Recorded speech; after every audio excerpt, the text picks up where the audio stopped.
Building a website has never been easy. Let me show you what we will cover in this tutorial.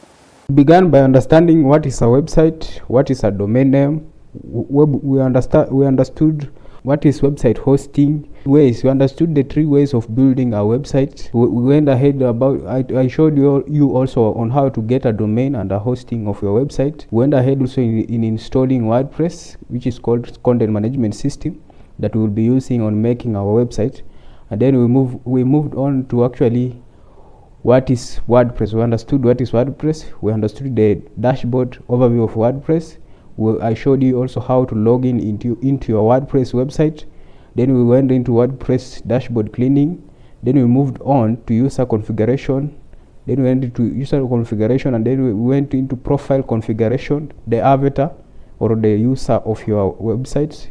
And then we went into general. Now we moved on into settings. For example, general setting, permalink settings, reading settings. Then we moved on into WordPress themes, which control the appearance of our website. I showed you how to install Blocksy theme that we used in building our website.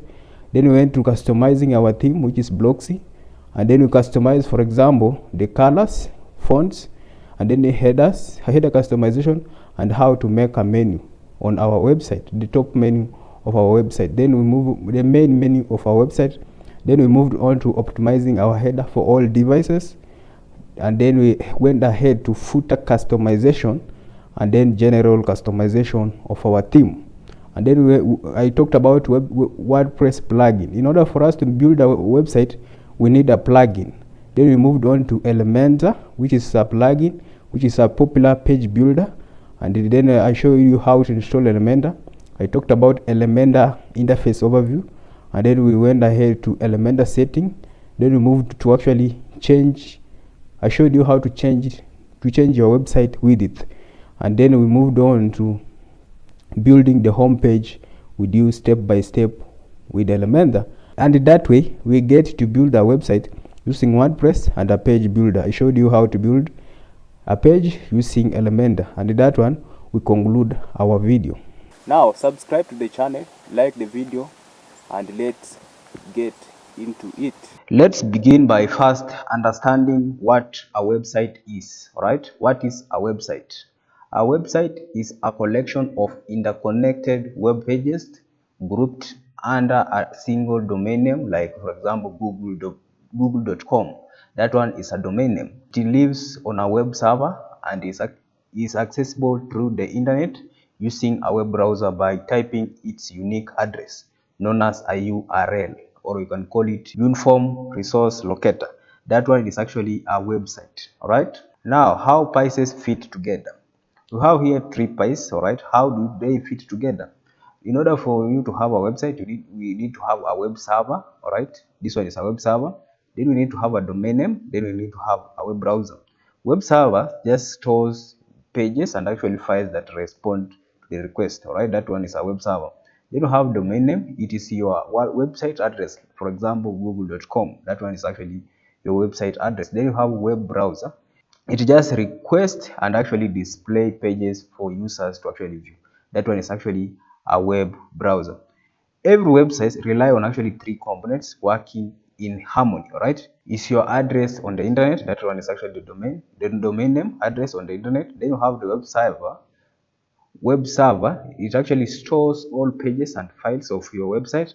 And then you have the web browser, is the tool people use to actually visit and view your site. All right, those are actually three components of actually a website. All right, and then think of it like a store. For example, the domain name is the street address, and then the server is the building, and then we have the browser is the customer walking through the door of actually you are walking through the door. That one is actually a symbol scenario that you can actually get to understand about website. All right, in order for you to have a website, you need to have a domain name. What is a domain name? A domain name is actually the web address people type into a browser to find your website. For example, google.com. That one is actually a domain name, or yourbusiness.com, yourbusinessname.com. Without one, visitors would need to memorize a string of numbers. for example, your site IP address. Instead, now people don't need to memorize this technical, for example, technical address of your website, like IP address. Now instead, they will just memorize your domain name, or the name of your business. Now that one, it become memorable name. All right. Most of the time, the domain name is actually easy to remember. Replace complex IP address with actually a human-friendly name. Then it is actually your online identity. That one is actually a domain name. Represent your brand and makes you findable on the web, right? Then you have registered, and actually most of the time the domain name are actually registered and are actually unique. Each domain is one of a kind. Once if you claimed, it is actually yours. You just, for example, for your business name.com, that one is actually a domain name. You register it and then you claim it. When you claim it on the domain registry, now it become yours. All right, that one is actually a domain name. Then another thing you need to have in order for you to make a website, you need to have something called web hosting. All right, what is web hosting? Web hosting is actually the physical server space where all of your website files, images, and actually database are actually stored. When someone visits your domain name, the hosting server delivers those files to their browser, making your site live and actually accessible on the internet. That one is actually web hosting. Think of it like this way, all right? Your domain name is your street address, all right? Your web hosting is the house at that address where everything lives. That one is actually a simple scenario of understanding what is a web hosting, right? Now, how can you make a website? How can you make a website? We make a website in 3 ways. You can make a website in 3 ways. 3 ways to build a website. Whether you are actually launching a business or sharing your work, you have 3 proven paths. Each has different trade-offs in speed, cost, and actually control. All right. Now, 3 ways in which you can actually get to build a website. We have 3 ways. The first way, you have AI website builders, have content management system, and then you have hand coding from scratch. Those are actually 3 ways you can build a website. Now choose your approach. Match your skills, timeline, and budget to the right method that you can actually get to use, that you can actually get to make website. All right. Website you can make in 3 ways. Number 1, AI website builders, content management system, and coding from scratch. When you make a website using AI website builders, you just describe your site and AI build it in minutes, best for beginners who need actually speed. That one is actually AI. Nowadays you have something called vibe coding, right? You just describe your site and then AI get to build for you your website. Then you have the second way of actually making a website. It's called content management system. We have platforms like WordPress offer flexibility with the themes and actually plugins. It's actually great balance of power and actually ease. All right, that one is actually content management system. You get just to build a website with that one. Then the third way, you can actually hand coding from scratch. You can hand code a website from scratch using you have full control with the HTML, CSS, and actually JavaScript. These are actually website programming languages, and then best for our developers who need complete customization of the website. Those are actually 3 ways you can make a website, but in this tutorial we are actually focusing with actually WordPress content management system. All right, now in order for us to make a website, now we will need to have a web browser. Go into a web browser, and then we need to get something called web hosting and actually the domain name. You need to get web hosting and domain name. Now to get the free web hosting and actually the domain name, you come to a web browser like Google Chrome, and then just search here a free web hosting and actually a domain name that will enable you to start learning on how to make websites using WordPress. All right, now here I am actually on Google Chrome. I'll just Google, right? I'll just type infinity free and just hit enter. After hitting enter, just click on the first link. It will lead you to actually infinityfree.com. After landing on this infinityfree.com, register your account. All right, for the first time. If you don't have an account with Infinity Free, you can click here register account and get to how to register a new account. And registering a new account, you can actually sign up with Google, or you can sign up with actually GitHub. All right, and also you can also get to sign up with actually Google. Those are actually 2 ways. Also you can sign up manually. For example, you can put your email address, your password and many more. Your password, and then you confirm the password, and then you get to agree the terms, and then you sign up. All right, let me go back. And also you can log in. For example, if you have an account already with Infinity Free, you can log in with actually Google. You can log in with GitHub. You can log in with actually a pass key. All right, and also you can just input, for example, your detail, your email address, and then you get to log in immediately. All right, now for now I will continue. I will log in with actually Google. I'll click login with Google. If you have a Google account, it makes logging in very easy. All right, now I have logged in now to actually Infinity Free. They will give you a free web hosting and a free domain that will enable you to actually practice on making website. All right, and do you see this website? You got actually some ads. All right, do you see on the top here ad? That is actually the problem of actually a free hosting and actually a free domain. All right, now it got actually ads on the screen, but you need to actually maintain on them on creating your account.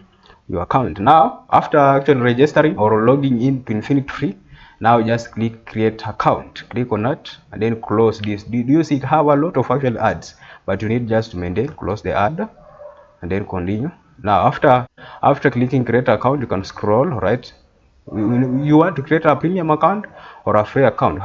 We have 4 types of account.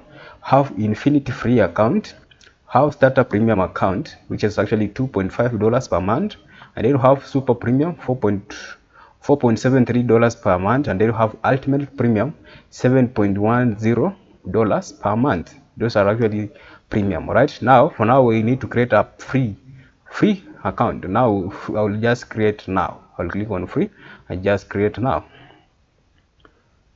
After clicking on that, I will scroll.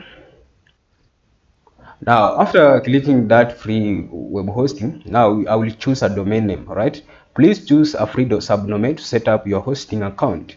You add more domains later and remove this domain if you want to change it. All right, for example, the subdomain, most of the time when they give you a domain, you are just creating a subdomain for actually Infinity Free. All right, now we have many here domain that you can actually get use. For example, we have KSUG. These are actually domain extension domain that you can actually get to make your subdomain. For example, for now I want to make a website called Glowcat, for example, for the practice purpose on Infinity Free. I will just say glow in small letters, Glowcat.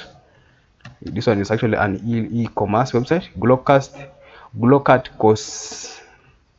cosmetics. Right, cosmetics, like that. And then you can choose, for example, a domain extension here. I can choose, for example, infinityfreeapp.com, or I can actually get to choose a subdomain that is actually short. For example, gt.tc, that one is somehow short. Have, for example, these are fwh.is. These are actually not professional domains or subdomains. All right, or just, for example, exo.je. These are actually subdomain that you can actually get used. For now I'll go with rf.gd. all right, I'll go with the gt.tc, like that. Now after clicking on that one, now you check the availability of actually the domain. You can add more domains after your account is actually set up. All right, you have your own domain, add it after creating your account, along with actually additional free subdomains options. Right, for example, I can actually check availability of that domain. All right, this subdomain. All right, I can actually just check the availability, and you see now the domain is actually available. Account label is actually website for Glowcat cosmetics actually gt.tc. right, a short description to help you identify the account. Right, and then the username is actually generated automatically, and then you can actually also get to input your password here. Right, you can see this password is not good. Just input your professional password. All right, it is very, very important.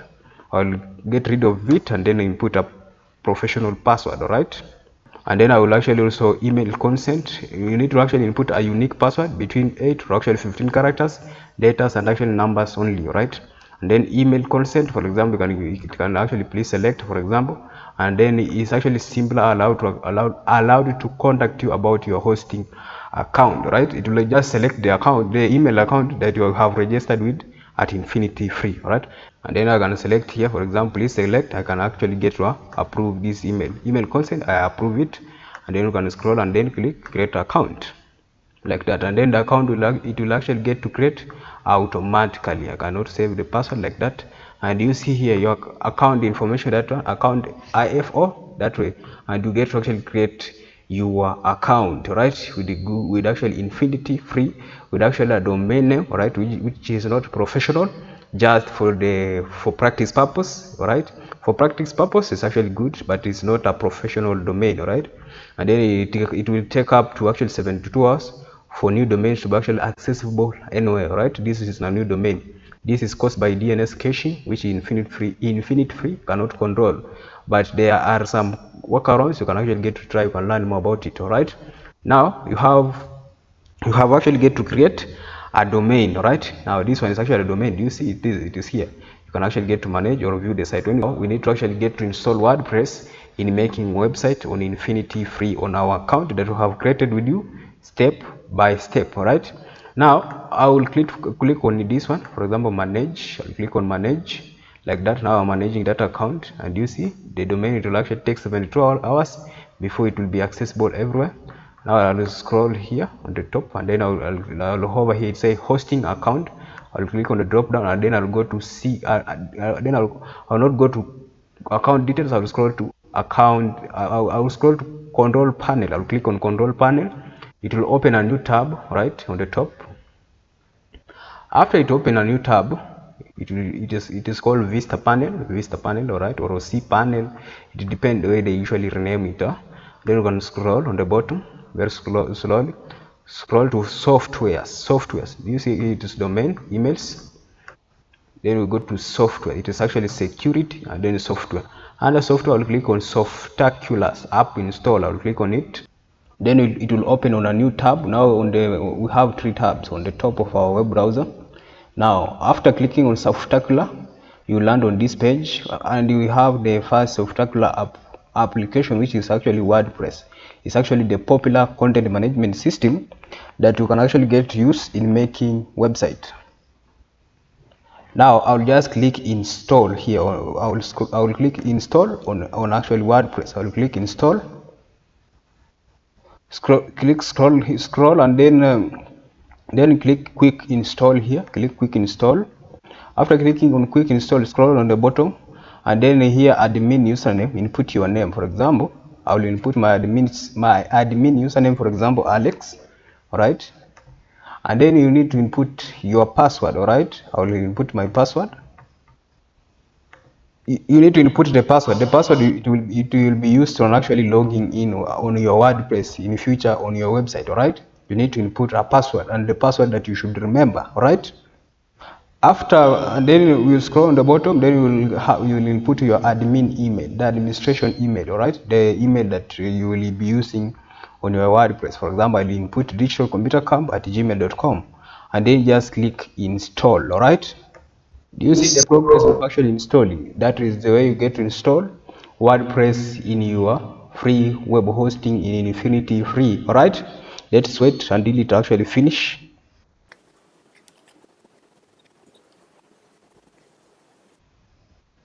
After WordPress is actually finished installing, you see congratulations, the software was installed successfully. Right, congratulations, the software was installed successfully. WordPress has been successfully installed at, for example, the website that we created earlier, Blocksy Cosmetics. This is actually the website. Then the administrative URL, this is actually the administrative URL, glowcat.cosmetics.tc/wp/wp admin. All right, we hope the installation process was actually easy. That is actually the way you get to install WordPress in actually infinity free. Right, I'll just click here to go to now our dashboard, our WordPress dashboard. I'll click here, and then it will open another tabs. Don't worry about more tabs in your web browser. That is actually the way. Right, it will lead you to this welcome to the onboarding process. The name of the website and everything about the website is actually here, and you can go through this onboarding process. For example, name of the website, I can input, for example, the name of actually Glowcat Cosmetics. I'll copy just the name of the website here. It's actually Glowcat Cosmetics. I will make it cut cosmetic space, and then remove this one, and then C, right? And then you will choose the category. You can explore here. For example, I can say this one is an e-commerce, and then website language is that one, and then you use AI builder to generate content. I will uncheck it, right? And then I will just get started, right? I'll click get started, and then I'll continue. You can add media files. For example, here is actually what is your preferred method of actual communication. Have email. You can also input your phone number here and actually the address here, right? I'll just continue. I'll click continue, and then what are you looking to achieve with your new website? All right, you can say increase website traffic, improve page speed, and many more here. I'll just, for example, increase website traffic and click continue, right? That is the way we need to make a website from scratch. All right, I'll click here, then I'll click on the dashboard. You see on the top here, this one is actually the dashboard of actually your WordPress. Now this one is actually the backend of our website design website, right? This one is actually the backend. After landing on this website, now you can actually get started making a website using WordPress that you have installed into your WordPress. All right, that is actually the way you can get started in making a website that you have installed into your WordPress. And this is actually the way you have, for example, when you click here, you can go to the front end of now your website, and this is the way the front end of the website it look like. All right, that is actually the way you can actually get to use Infinity free. Install WordPress from start. You need to create an account with Infinity. You need to again to create a hosting account. You will create an account that holds all hosting accounts. Then you need to create a hosting account, and then with the domain and the hosting, and you get to install, for example, WordPress using the cPanel, and then you install WordPress, and you land into your dashboard, and you get to actually make a website for free using Infinity free. All right, but for example, if you are a person and you have a business and you need a sustainable website with actually huge traffic, all right, with a free account you cannot actually get to make a website. You can upgrade, for example, to premium, and premium hosting providers that I recommend have a platform called Hostinger, right? Hostinger, this one is actually a good company that you can actually get to make, for example, a website on it. All right, hostinger.com. On Hostinger you can actually get to make website. All right, you can see for example the pricing, for example, for a domain and actually a website. Now this one is Hostinger. They got actually a hosting plan here, for example, premium, and then the most popular, this one is actually a business, and then cloud startup. This one is actually a platform that you can consider, for example, buying a premium hosting and domain registration. All right, also that one is international, and if you are actually on Kenya, I have used, for example, a company called Hospinnacle. Hospinnacle, right? This one is actually a good also company that you can actually get to check out in Kenya. They offer website hosting and actually domain registration. All right, you can also get to check out Hospinnacle. All right, this one is actually Hospinnacle. They got actually packages here. They got actually a hosting plan, for example, for 2,000 in Kenya shillings. Right, and with actually the advantage of Hospinnacle, it's actually a local host in Kenya, but they got actually servers, for example, in South Africa, in Kenya, and actually in the US. All right, their servers are actually fast. It meets international standards. All right, I recommend these two platforms, Hostinger and actually Hospinnacle. These are actually platforms that I have been using, for example, for clients, and I'll leave the links on the description. You can actually get to check them out if you want to upgrade to premium. All right, I recommend these two platforms, Hospinnacle in Kenya, Hostinger internationally. Or Hospinnacle in Kenya offer international service, easy payment. You can actually get to pay just with your M-Pesa in Kenya, right? If you don't want those complications of payment. And then, for example, on Hostinger you can pay with your card, and also on Hospinnacle you can also get to pay with your credit card. And these are actually good companies if you need to upgrade your website. All right, if you want to make a website for a business, all right, with the huge traffic, consider premium. For learning, use Infinity free. All right, for learning purpose and actually practicing on how to use WordPress, you can actually get to use Infinity. Or if you are making a simple website with actually low traffic on that website, you can consider using Infinity Free, all right, for the start. But for professional, in the long run, consider Premium, which are actually my recommendation, Hostinger and Host Pinnacle, all right. Hope till there you have got to understood on how to get to register your domain name on your register domain, get a hosting on Infinity Free, and getting started with actually installing WordPress and getting started with actually making websites, right? Let's understand, for example, WordPress. What is WordPress? This one is actually a beginner guide to tools that power millions of websites. WordPress powers, for example, over 43% of all websites on the internet are actually made and powered with WordPress, and no coding actually required. This one is actually for beginners. This one is actually WordPress for page builders. WordPress is very, very powerful. All right. What is WordPress? WordPress is actually a free open source content management system that lets you build and manage websites without writing a single line of code. It powers over 40% of all websites on the internet, from personal blogs to major news outlets. All right. WordPress is actually good for that one. WordPress is actually free and actually open source, meaning it's not owned by anybody, right? No licensing fees. A global community constantly improves it, all right? No coding needed. Manage content and add pages and actually publish with the user-friendly editor, all right? Then you have, for example, highly extensible, all right? Themes and plugins lets you customize nearly everything, right? That one is actually WordPress, right? Now till there, I have an exercise for you. The exercise is actually this one. Answer this exercise, right? If it is actually something like it is theoretical, open, for example, Google Docs in your computer, all right? Just add another tab and then open Google Docs on actually Google Apps here. Add another tab. It is actually called Google Docs. Open Google Docs, all right? And answer these questions, right? And if it is actually a theoretical question, just type it on Google Docs. On Google Docs, answer it on Google Docs. You type your answer there. The first question is this: what is a website? All right? What is a website? That one is actually the first question. The second question, it is actually ways. Name for me 3 ways of making a website. That one is actually the second question. The third question is this one: what is a domain name and hosting? All right? And then the practical question we have here, we have a practical question: get hosting, for example, get your hosting and domain name on this referred platform, right?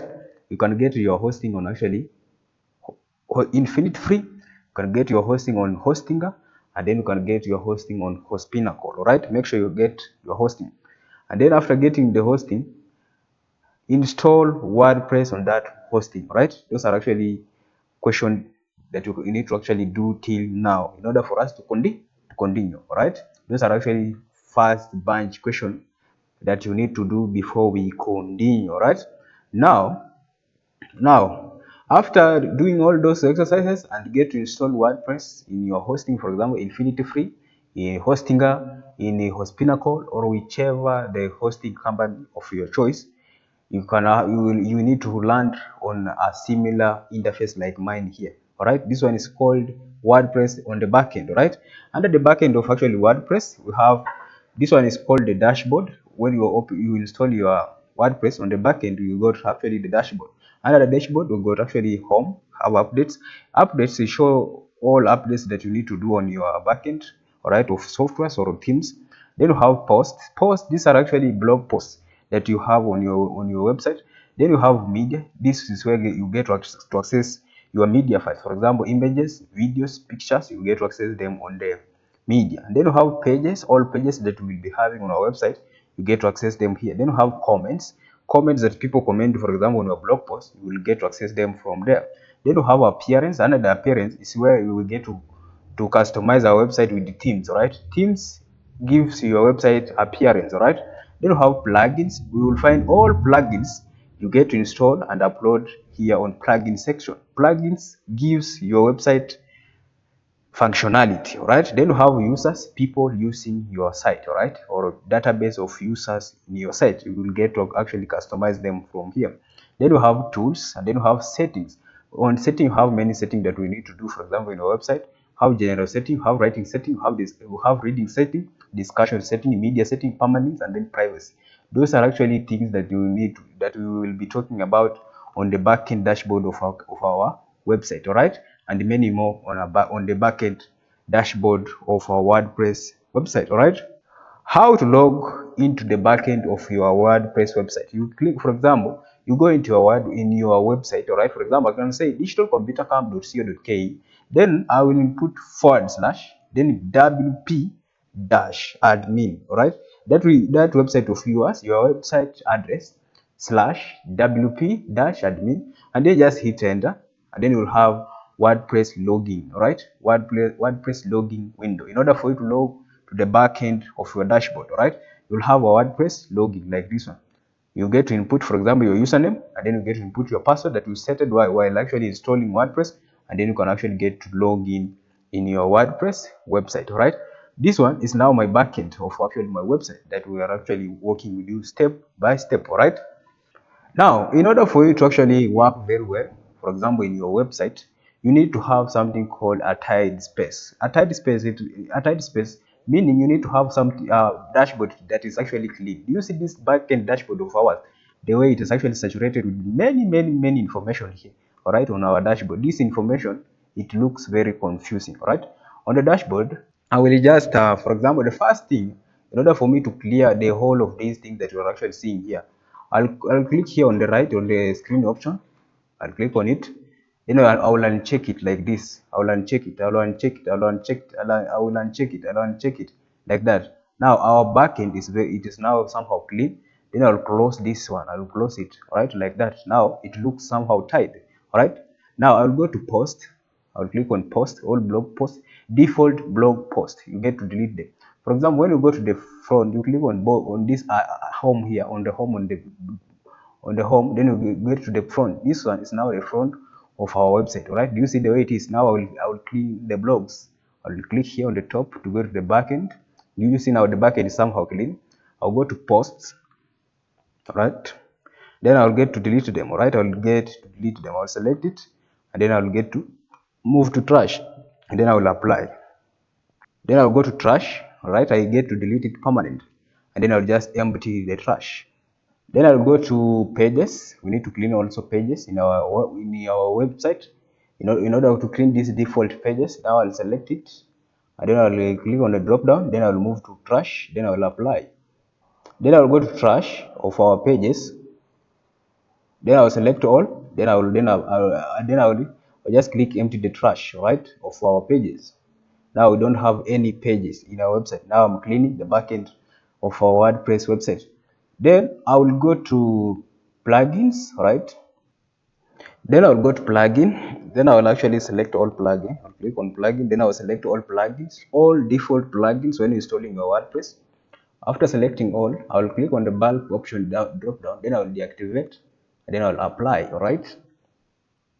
After applying, I will go to inactive plugin. I'll click in inactive plugin.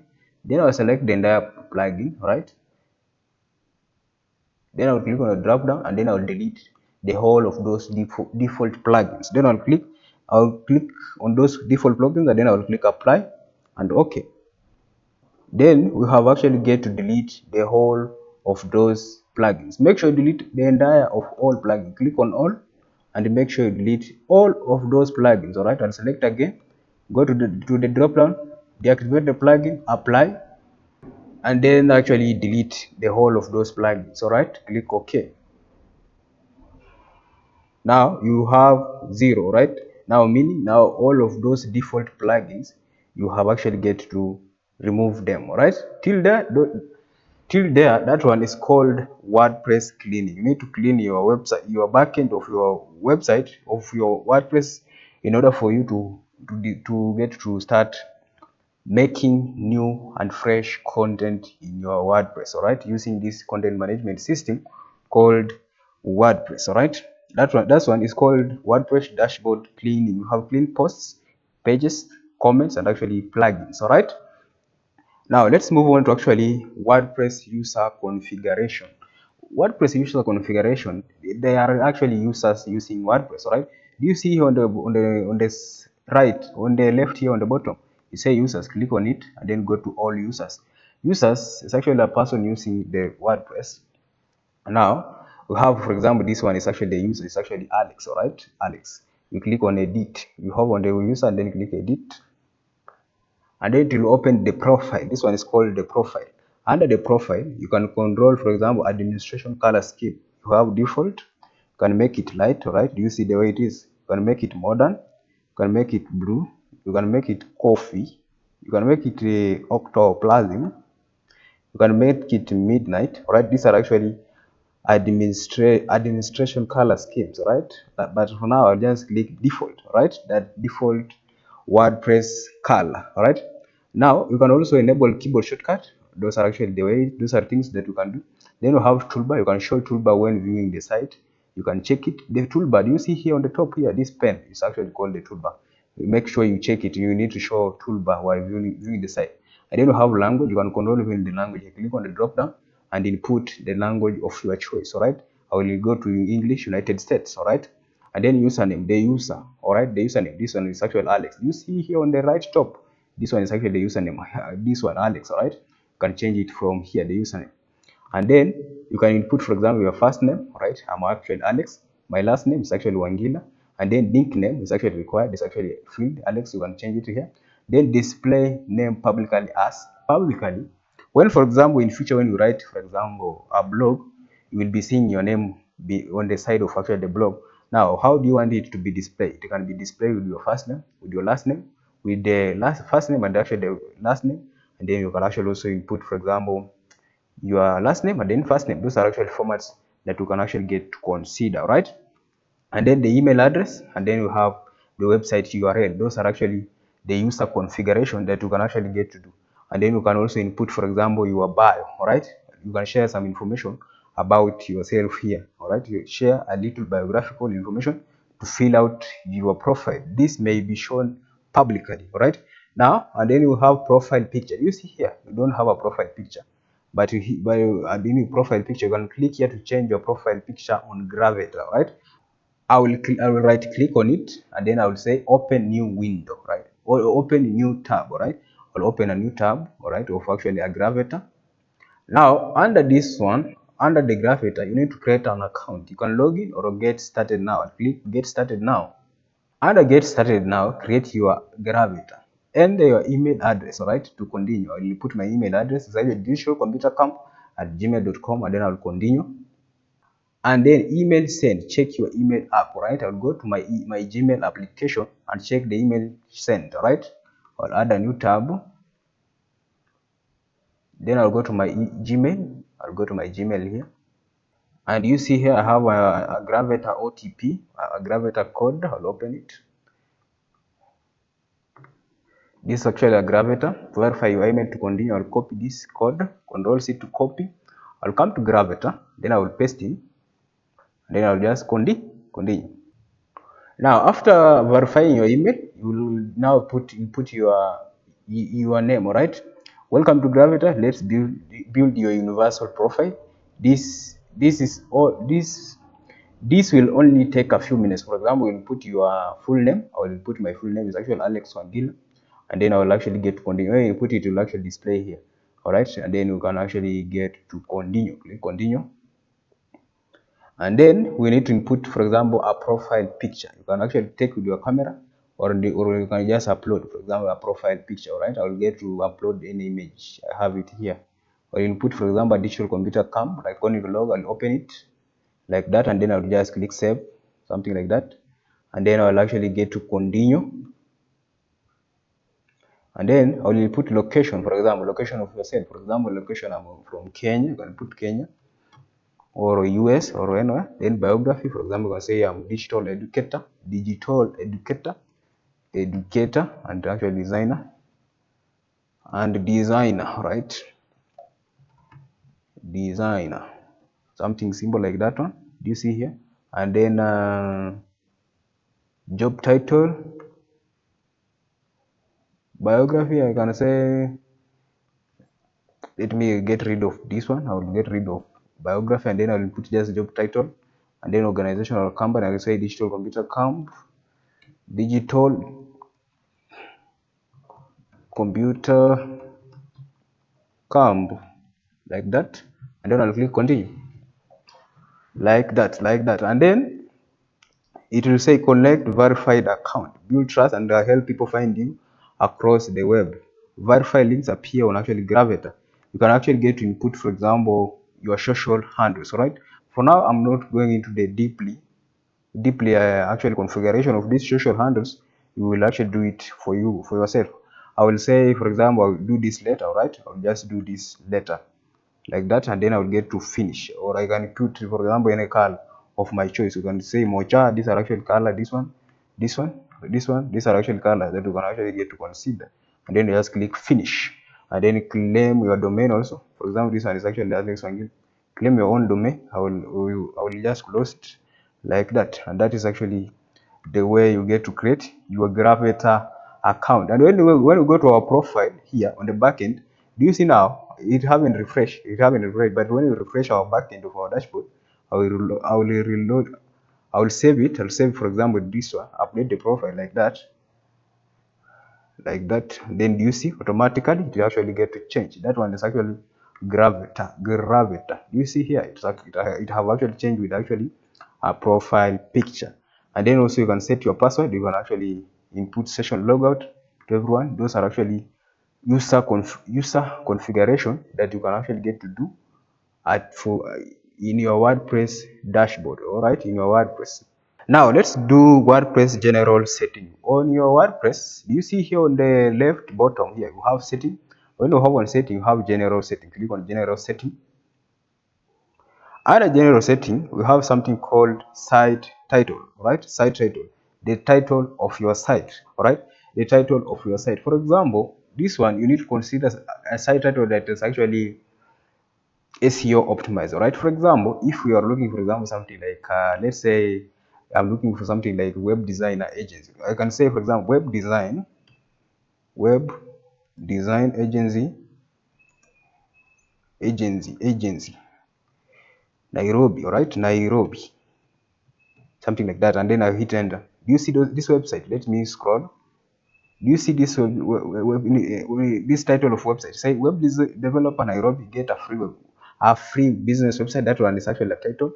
Web design in Kenya, web design from, for example, that price. Those are actually web design agents. You have urban creative home. Those are actually the the site title. For example, top digital branding agency, Nairobi website designers. Those are actually the design that you need to actually consider. For example, if I'm looking, for example, a plumber in Nairobi, I can say plumber, plumber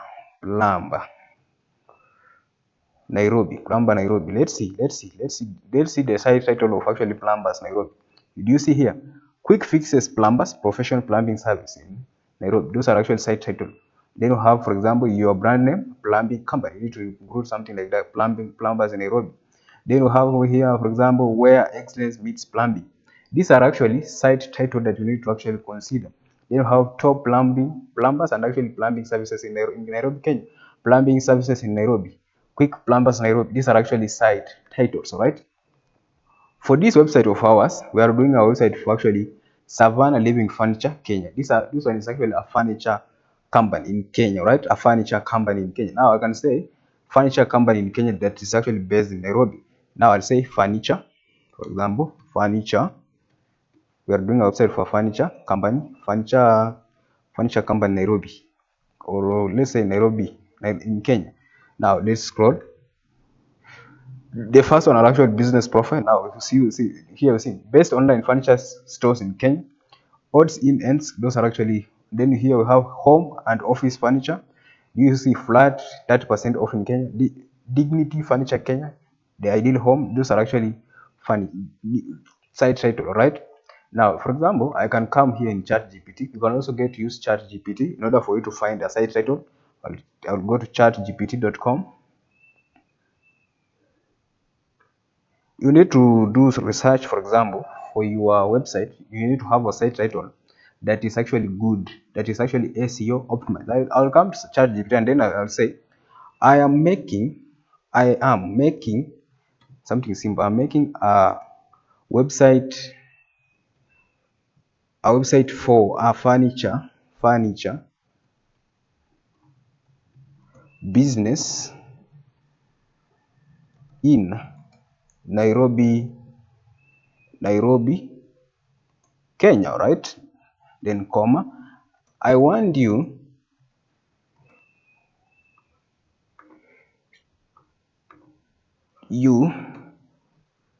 to provide me with what? SEO, search engine optimization, with, for example, let's say I need, for example, three suggestions of SEO optimized site title that I can use.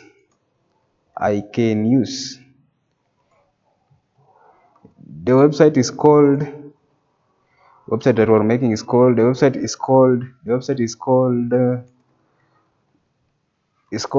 I will go to our website and then copy the name of actually the website is called Savannah. Let me copy it, then come to ChatGPT, then paste in Savannah Living Furniture Kenya, right? Living Furniture Kenya. Then you can also get to use, for example, Grammarly for correction of your typos. It's very, very good. I will correct it with actually Grammarly. Install Grammarly in your web browser like Google Chrome. You can use the extension, all right? It's actually very, very good. I will get to correct some typos here and improve my English, all right? Then I just hit enter. Let's see ChatGPT what it will give us, all right? Have here SEO optimized title, for example, Savannah Living Furniture Kenya, quality homes and actually office in Nairobi. That one is actually site title you can consider. Have here another one, Savannah Living Furniture Kenya, modern, custom, luxury furniture Nairobi. Those are actually keywords that people are actually searching on the internet. So then you have Savannah Living Furniture Kenya, custom furniture, sofas and actually bedroom seats in Kenya. Those are actually SEO titles. Let's go with which one? I'll go with this one, the first one, for example, Savannah. Then I'll copy it, then I'll come to our backend. Then you can actually get to input a site title like this. I'll come here and then we put it.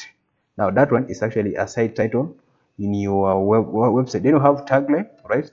Tagline for your brand, right? I have the tagline of actually the brand that I'm working for this website. I will input it. The tagline is actually crafting comfort, delivering elegance. That is actually the title for the brand.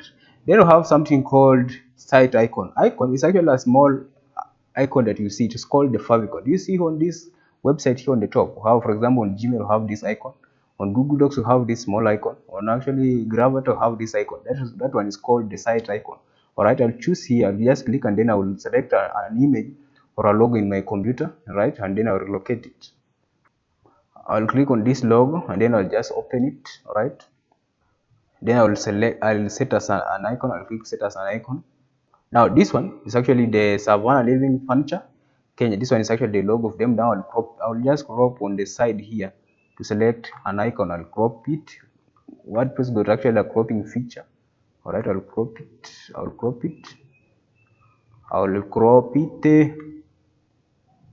Do you see the overview of that favicon? Do you see the site icon preview? This one, this is the way it will appear on the top of your web browser, and then I'll just click crop image. All right, and that one is called the favicon. You will see here on the top. All right, and then you have, for example, you can control, for example, your WordPress URL. If it doesn't have an S for security purpose, input it there, and then your email, and then membership. Those are actually no need. And then you have date format. Leave it the way it is on default. Then time format, I will input, for example, the one with PM, for example, with PM capital. Then I'll go to, for example, week starts on or on Monday, on Sunday, on anything. You can consider it from here. Where I can say my week start on Sunday, and then you can actually get to save changes, right, on your WordPress general settings. All right, that is actually the way. And you see now the gravatar, that favicon is actually changed on the top here. All right, that is the way. Now let's do WordPress reading setting. To go to reading setting, click on setting on your left, then go to reading, right? Under reading, you can control, for example, the blog post. You can showcase, for example, blog posts. These are actually future things that you can actually get considered. Then you have, for example, for each post feed, you can consider also that one. And then search engine visibility. Make sure you don't check here. Discourage search engine from indexing this site. Search engine visibility, meaning when you check here, now the search engine, for example, Google, will not get to crawl this website of yours and display it to people searching online. All right, make sure you get to and check it here. All right, don't touch here. Make sure it is actually unchecked the way it is. All right, don't check like this one. Don't check. All right, and then let's do WordPress permalink setting. WordPress permalink setting, click on setting, then go to permalinks. All right, these are actually essential setting that you need to do in order for you to continue. Then make sure you change now your permalink structure to actually post name. All right, post name URL. All right, post name URL. Let's do, for example, like that one. Now this one is actually SEO optimized URL that you need, for example, in your website. All right, then click just save changes. Those are actually the main settings that you need to do in your WordPress website. All right, now let's move on to actually what is a WordPress theme. Theme. In order for you to actually get to use a WordPress, you need theme. A WordPress theme is a collection of files, styles, sheets, and actually scripts that control your website's overall design, layout, and actually appearance. Think of it as actually visual skin of your site. All right. Changing your theme transforms how your site looks without touching your content or actually core structure, core software of actually your website. With the theme, you can actually get to define colors, typography, and actual layout. With the theme, you can actually be able to swipe at any time. It is actually available on free or actually premium. We have free themes and then we have premium themes. Or we have, for example, freemium, meaning you have it will actually free functionality. Then you can actually get also upgrade to premium. All right. Now, let me show you my best ever WordPress theme, right? I'll go to appearance. In order for you to control the themes on your website, you go to appearance and then click themes. Themes, let me give you just a simple summary of themes. Themes give your website appearance, all right? Themes give your website appearance. Now, I'll add a theme. I'll click add theme, all right? And then I'll add a theme which is called Blocksy. I'll search here Blocksy. It's actually my best free WordPress tool, WordPress theme that have premium features. All right, I'll search Blocksy. All right, this one is actually Blocksy. You can actually detail preview. This one is actually Blocksy, very powerful theme that you can actually get to use in making your website. All right, I'll close it like that. Then I will get to install the theme. Then I'll activate the theme. Now, after activating my theme, now this is the theme that I'm talking about. All right, this is the theme. I'll go to my front end of my website, and this is actually the Blocksy theme. Do you see our website the way it looks? It doesn't look very good, but with time we will build it to actually something functionable and actually looking good. I'll click here to go the backend dashboard of my website. Then I'll go to appearance. I'll go to themes. All right. After installing your themes, make sure you delete all those default themes. All right, make sure you delete them. For example, this one is actually 2024 theme. I'll click on theme details and then I'll delete the theme. All right, remove those unused themes. Make sure you have just one active theme on your website. All right, then I'll click theme details, then delete. Make sure you have one theme details, delete. Have one theme in your WordPress. All right, like that. Now we have one theme, which is actually Blocksy, one of my favorite and the best theme. All right, now next, how to customize WordPress Blocksy theme. To customize your WordPress Blocksy theme, you can hover to appearance and then you click customize. All right, that is actually the first way you can get to customize your theme. Or head over to the front end of your website, click on the front end and click here on the top top bar, then click just customize. Now, after clicking customize, the customize window will actually get to open. Under the customization, you can get to customize. We have general option customization.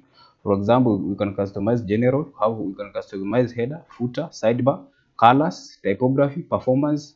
All these are actually customization that you can actually get to do.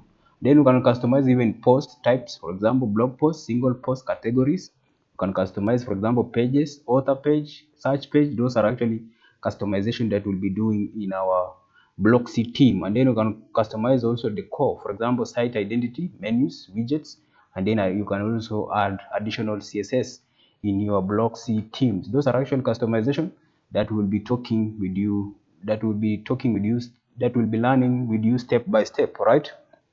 Now, first, let's do color customization in our Blocksy theme. To do color customization, just hover here to colors. This one is actually colors. Click on colors, and here you can actually get to customize colors that you use on your website. For example, this is actually global color palette. All right.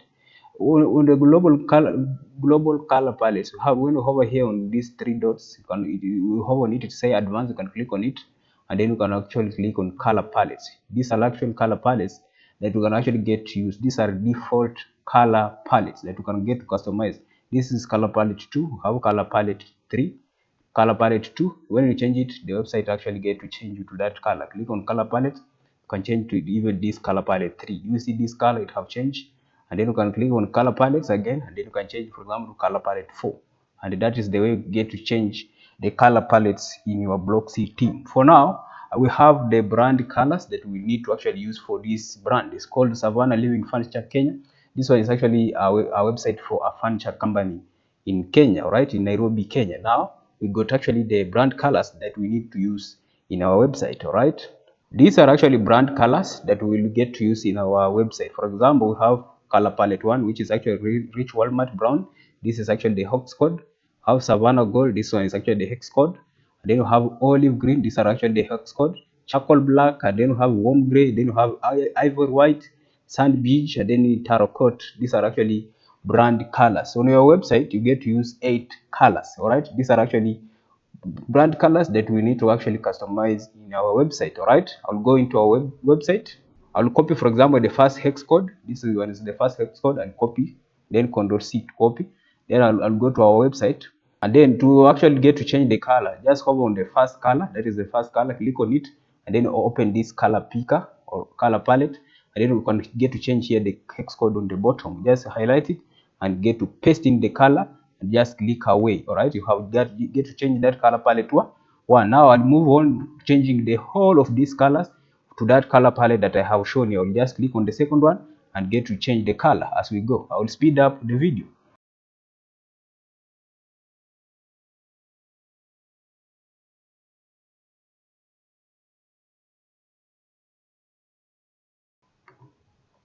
And that is the way I'll customize the last color. All right, this is actually the last color in our brand color palette. That is the way you get to customize your brand color. So just click on it, and then you get to change the hex code for your website color. After making those changes, you click publish for changes to get to apply. All right, that is the way. Next, let's do font customization in our Blocksy theme. To do font customization, I'll click on this arrow to move away, and then I'll click on typography or type. Now that one is actually font customization. The type is actually the typography is the type that you use on your website. For example, this is actually type. For example, Savannah Living Furniture. This one is actually the typography, right? For example, to see font types that you can get to use in your website, you can go to a tool called Google Fonts, right? Google Fonts. Type Google Fonts on your web browser. I just hit enter, and then go to Google Fonts. You can browse the fonts to see the fonts that you can actually get use on your website. All right. Under Google Fonts, I can type here, for example, hey everybody. For example, everybody. It's just a simple text, everybody, something like that, and then you can get to see the fonts that you have on Google Fonts. For example, the first font is actually, for example, this is actually a nice font. It's called, the first font is actually Roboto. We have that Roboto, have Tira, have Naton Sans, have Google Sans, have Nato Sans. Also this Lato, this is also a good font that you can actually get to consider. Have Railway, very good font. Playfair Display, very good fonts. You can actually get to see the fonts here, all right? And also fonts inspiration on Google Fonts. And also you can also get to use, for example, in form of colors that we were talking about. You can go to actually Adobe Colors. These are actually good places to get good inspiration about branding for your website. All right, you can go to Adobe Colors. You can actually get to create your color palette from here, right? We can just click create color palette. All right, this is a nice place that you can actually get to consider checking those websites for branding. And also you can check another website called Coolers, COO and then OR. This was also a good website for actually determining the colors for your website. Click coolers.co, right? Coolers.co, very good. The super faster color palette generator. You can click start the generator and you can actually get to close this one. This one is actually a good place that you can actually get to generate your color palettes by just pressing, for example, spacebar in your keyboard. All right, spacebar in your keyboard, like that, to get to generate colors, and then you can also customize it from Coolers. Then you have another source of fonts. It is called the font.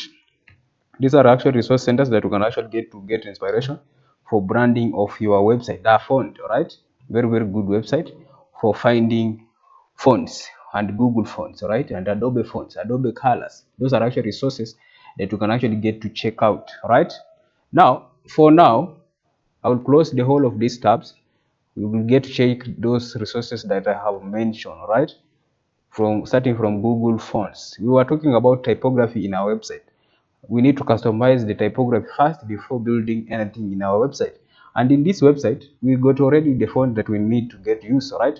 We will customize, for example, the base font, heading 1 font till heading number 6 fonts, and then actually the button font, quote fonts, and then many fonts that we'll get to customize.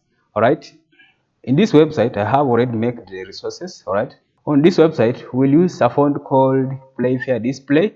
This is actually a font that we'll get to use Playfair Display for heading 1 till heading 6, and then we'll get to use the second font, which is actually Poppins. All right, Poppins for actually the body.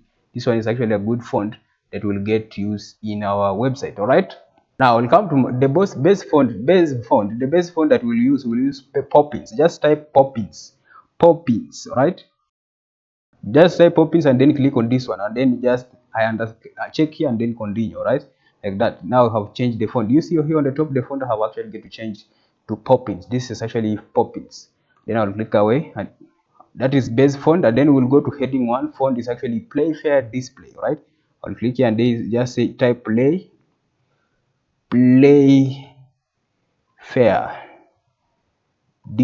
Display.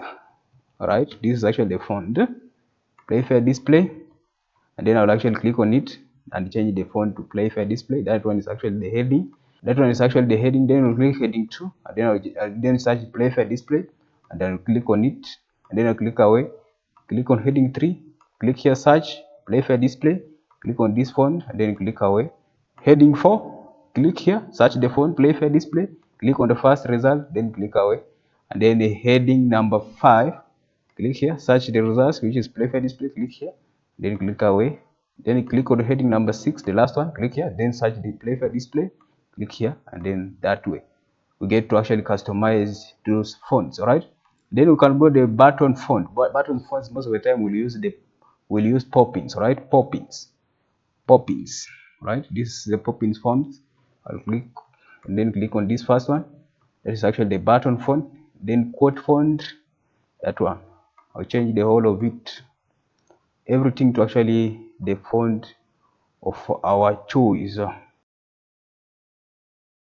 That till there you get to customize your font that you will be using on your website. All right, make sure you get to customize fonts in your website. All right, and then I'll just click publish. All right, to apply the changes. Now let's move on to header customization. Our website is made up of header and a footer. A header and a footer. This one is the header on the top, and then the footer is actually on the bottom.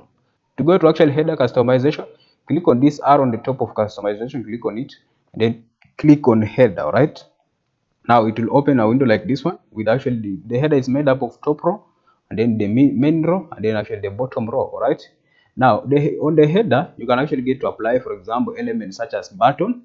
You can also get input, for example, HTML. You can put a logo, you can put menus. For example, we can have menu 1, menu 2. You can have a search icon on your header, and then you can also have socials. These are actually things that you can actually get to include on your header. All right, for now we'll start by inputting our logo in our website. All right, to input a logo. If the logo is not here, for example, if you are making a website and the logo is not there, you can close it like that. And then to put the logo, you can click on it on the element and just click and drag to a place where you want to place it. For example, on the main row on your left, right, and then you can actually left it like that. Now you have input a logo. Now to customize the logo, you hover here to the logo and you click on this arrow pointing to your right. Click on it, and then you can actually get to select the logo that you want to actually input. I'll click on select, and then it will open media, and then you can select a logo of your choice. For example, you can upload in your computer. I'll click select like that, and then I'll actually get to select this logo. This one is actually, and then I'll open it. Then I'll actually click select. All right, now this one is the logo in our website. You see the way it reflects on the top. Now that is actually the logo, and then we can on the logo we can actually get to customize the height. You can also get to remove the site title. All right, this one site title says Savannah Living Furniture. You can get to remove it like that, and then you can increase the logo height to be big. All right, you can increase it from here. All right, you can increase it, for example, let it be something like 90. All right, like that, and then you can scroll that way you get to input the logo in the header. All right, and then you can, that is actually logo element. All right, after doing anything on your customization, make sure you get to click publish for changes to apply.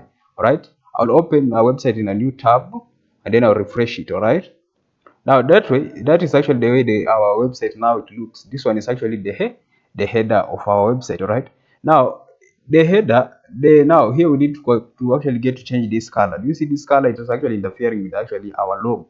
It is not visible. Now we'll go to actually customization, and then we'll click, for example, on this row to change that color. We click on the main row, and then we'll go to actually design, right? And then we can change the color. Do you see this same color? Click on it, and then we can actually get to choose the color on our color palette. All right, the color on our color palette, I will choose, for example, a color that is actually somehow visible. I'll click, for example, this color palette number 5, and you see the way it changes, and then I can actually get to publish. Right, and then I can click on here and then refresh our page. That way, even that color also is somehow noisy. Right, we need to input a light color. Let's go with actually a light color. Right, let's input this one or this one. Let's input the light color, then I'll click publish. All right, the full screen view now of our website is actually that way, and that is the way you get to input, for example, a logo in your website. All right, now how to make a menu in your website. Our website doesn't have any menu on the top here. Menu. All right, when you go, for example, in our website, for example, let's say any website, let's say, for example, tesla.com. This actually, let's go to see this website. When we go, for example, in a website like tesla.com, this is actually a Tesla company. Tesla. Do you see here? This one is called a menu on the top here. It's called a menu on the website. This one, we have a menu of vehicles, energy, you have charging, discover, and then shop.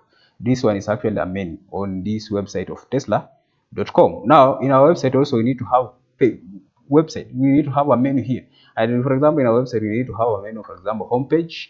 Many, most of the time, are actually pages. Right? We have, for example, homepage, about us, for example, about us page, services page, contact us page. Those are actually the pages you need to actually get to include in your website.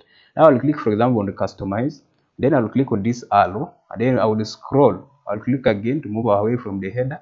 Then I will scroll on the bottom, and you see here on the bottom we say menus. Right, I'll click on menus.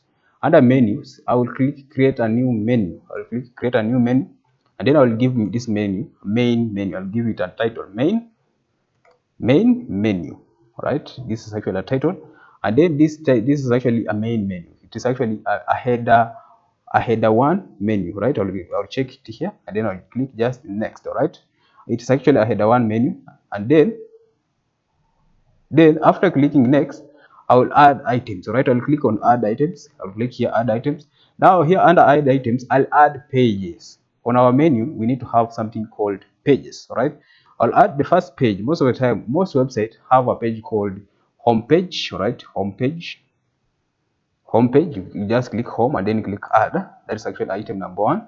And then item number 2, for example, say about us, for example, about a company or a business, or about yourself, about us, something like that. And then I'll just click add.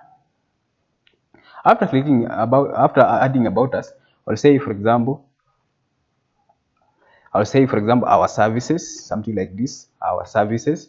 About, for example, a company, most of the time we have our services, right? And then you can add, for example, our services page, and then you can add, for example, add another page, for example, a page called, for example,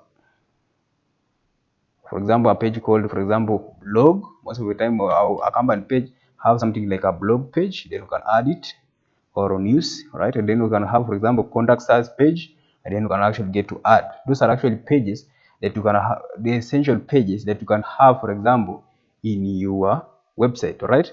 Then after, for example, making that menu, you can actually get to publish, all right? Publish the menu, and then after publish the menu, I'll move away, I'll move again away, and then scroll to the top to the header, right? Header customization, and this is actually the menu, right? This is actually the menu. You can actually get to close even the menu, and also you can actually just click. For example, this is actually the menu. You can click and drag and then place it where you want. For example, you can click, place it there. All right.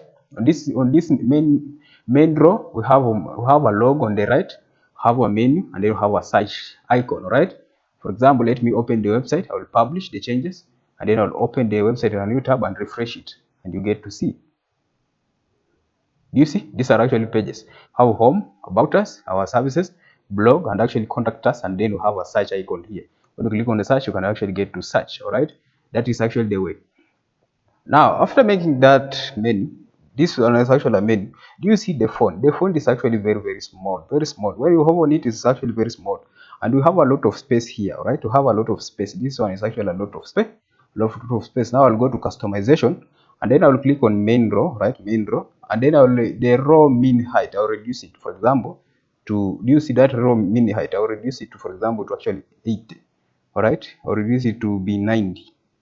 Let it be 90, or let it be 90, or type it 90.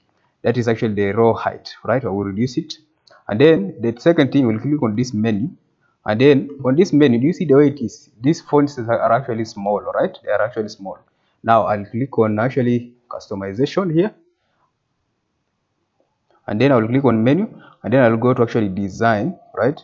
And then I will change the font family. The font family is actually, will go to Poppins. Poppins, I will search here, Poppins font, and then I will actually select it, and then I will just click away here, and then I will change the font size. It is actually 12 pixels. I will change it to actually 16 pixels, right? 16 pixels, and let it be bold, right? Let it be bold, and then I'll just click publish changes, and then I will refresh the page. You see now that menu is somehow visible, and we have reduced the spacing. Right now this one is it looks somehow professional, and when you hover on it, it changes the color, that color, those brand colors that we set. All right, and even you can also change this font color, right? Next, when you open your website for the first time, WordPress website, you need to land to the home page. All right, we need to land to the home page. When you click on the home page, you need to go to the home page. This one is actually the home page, not the blog page. Now let's customize our website. If a visitor lands in our website, he must land on our home page. I'll go to the customization, and then I'll scroll, and then I'll move away. Then I'll scroll to the bottom, right? Then I'll click to the home page settings, right? And then I will actually, your home page displays your latest post. Previously, WordPress was used for actually making blog posts, right? Now we'll change it to be static page, and then we'll select the home page, which is actually home, all right? And then the post page, let it be blog, like that, and then we'll get to publish our changes, right? And then I will move away. Now, if a visitor visits our website, for example, let me refresh the website, we land on the home page. All right, we land on the home page, not the blog page. This is now the blog page. All right, do you see now? This one is actually the blog page, and this one is the home page. Now, making a website, you need to consider something called responsiveness of actually the website. This website is actually responsiveness. It needs to be responsive to actually the desktop view, and then it will need to be responsive, for example, on mobile view, right? I'll go to customize and make our header to be responsive. You see on the bottom here of customization, we have, for example, a desktop view, then we have tablet, and then we have mobile, right? I'll scroll on the top and then click on the header. We are making our header responsive for both type of devices. All right. For example, if somebody visit, for example, our website, and this is actually the tablet view of our head. Right. This one is actually tablet view of our head. This one is we have a logo, and then we have a navigation menu. Right. This one is called navigation menu. Somebody can actually get to close it, then somebody can actually get also to open it like that. Then you can actually also get to close it. Now, to make our website responsive, you have here, you can input, for example, your mobile menu here, have your logo, and then you have also here a trigger. A trigger, this is one is actually a trigger. When you click on it, then you can close the trigger, right? That one is actually called a trigger. Now, our website on actually the desktop view, on the tablet view is actually somehow good, but I'll reduce a little bit the logo size. All right, I'll click here on the logo and reduce the logo size on tablet view to actually to be small, a little bit smaller. I'll reduce it to be small, to be somewhere around 70. All right, let it be 70, right, like that. And then you can also consider the menu. All right, menu is here. You can also get to change the color, right, the background color and everything here from the menu. For example, we'll go to actually the home and then the services page. Now this one is called the mobile menu, right? Do you remember previously when we were creating menu? Now we can actually also get to consider the mobile menu here. For example, under menu, you can click here and then select menu, main menu, right? It is actually mobile menu. Main menu to actually get responsible to actually the mobile menu. It is actually here. You can actually also get to consider that one. Now I'll click, for example, on the menu, all right, and also you can get to consider, for example, you can customize something like the color, right? This one is actually the color. For example, you can go to design, and then you can consider, for example, the color. When you hover the initial color, it's actually white. When you hover on it, to become that color, and then you active, it's actually that color. Now, and then also you can consider, for example, the fonts, the drop-down font, all right? The font family here on the top, for example, you can click, for example, the font. It's actually Poppins.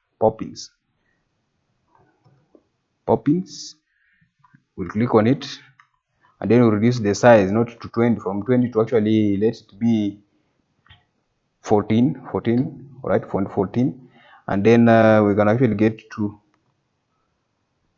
make it bold that way, and then you can scroll on the top, the drop down. For example, drop down, we don't have yet drop down in our menu. I will show you that one. Then here on the top, under the mobile menu, you can select the menu. For example, you can click on select, and then you can actually get to select the default menu, right? Now we'll go to the menu, right? I will click here, and then I will go to actually menus, and then I'll click create a new menu, right?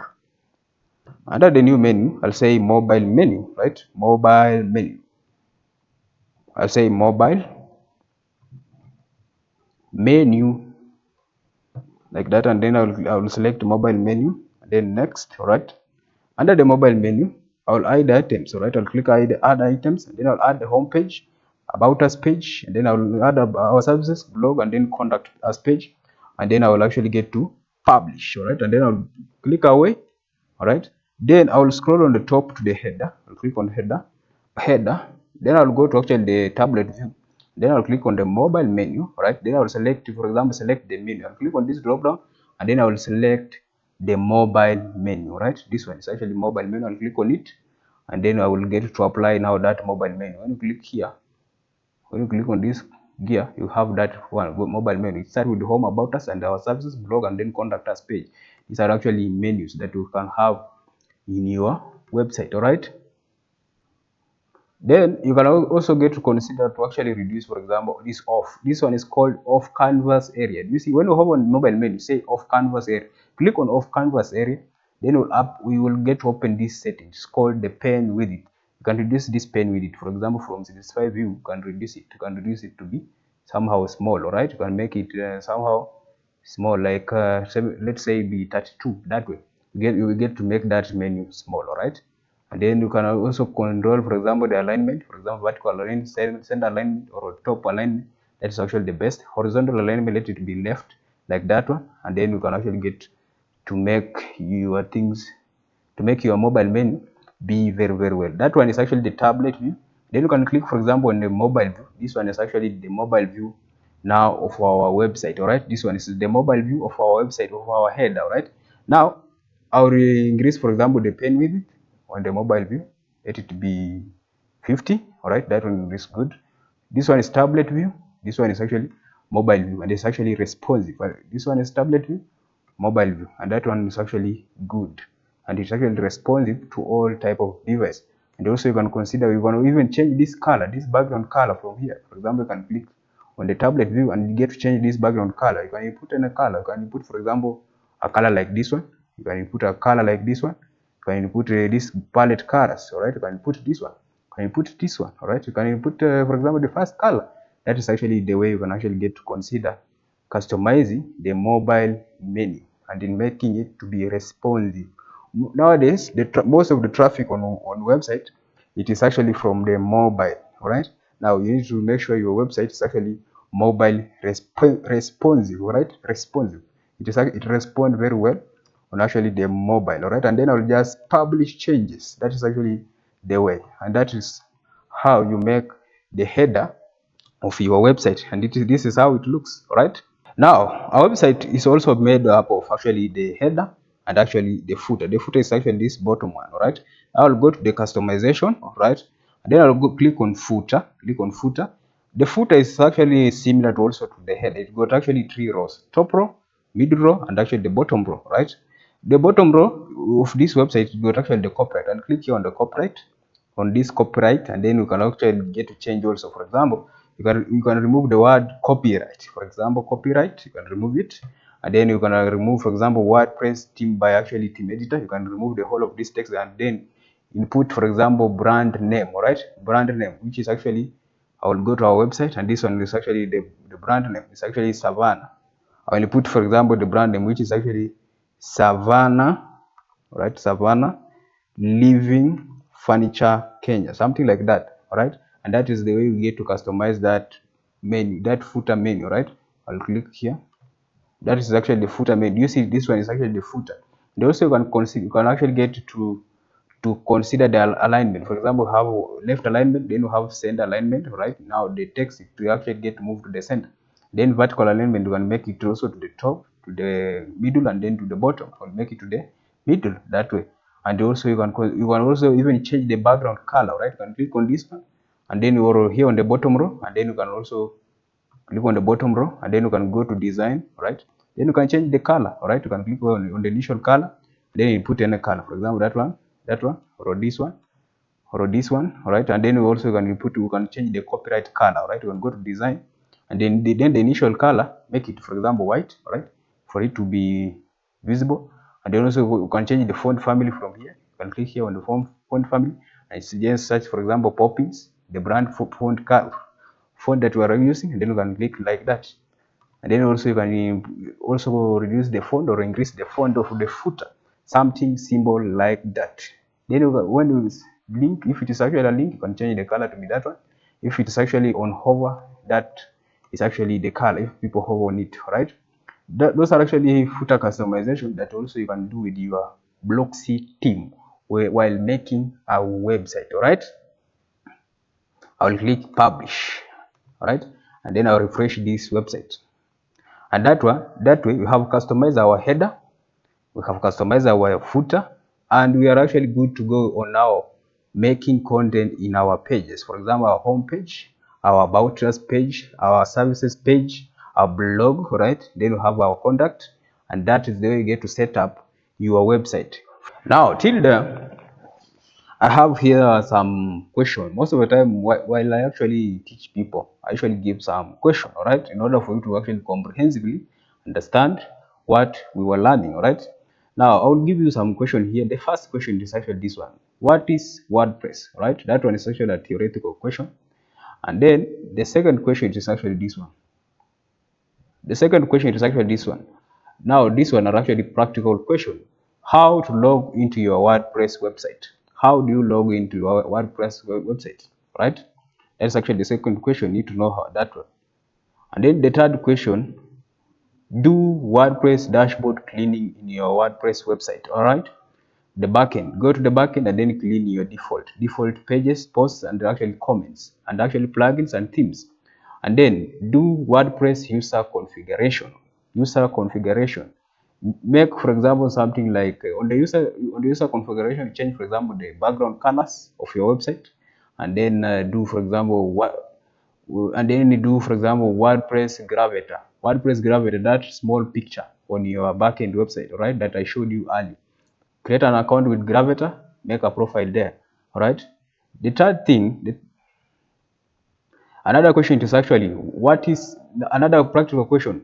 Do WordPress general setting, and then another question is actually, do reading settings in your WordPress, then do permalink settings, then do WordPress general setting, do reading settings in your WordPress website, then do WordPress permalink settings. Right? Then I have here a theoretical question, which is actually this one. What is WordPress theme? Right? That one is actually a theoretical question. You can answer it.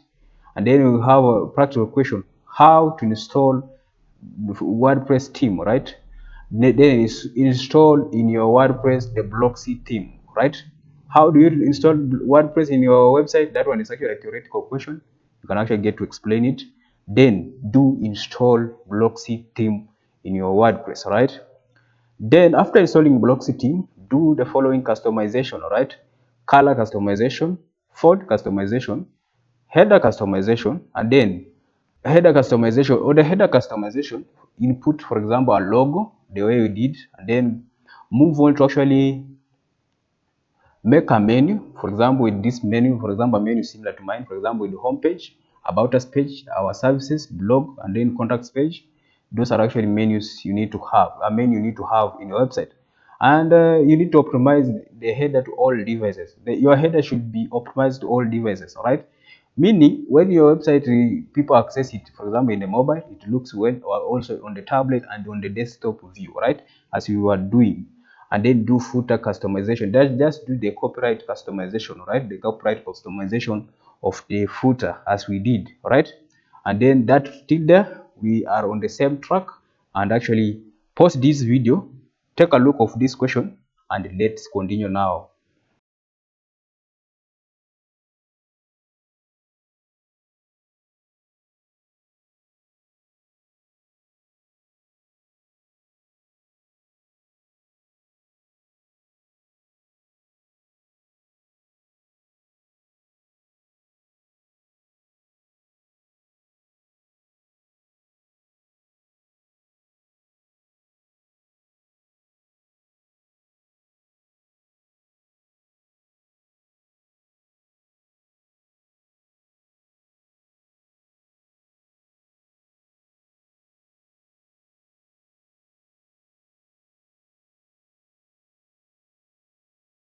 Now, next we're moving on to actually WordPress plugins. Plugins, these are actually tools that gives your WordPress website extra functionality, right?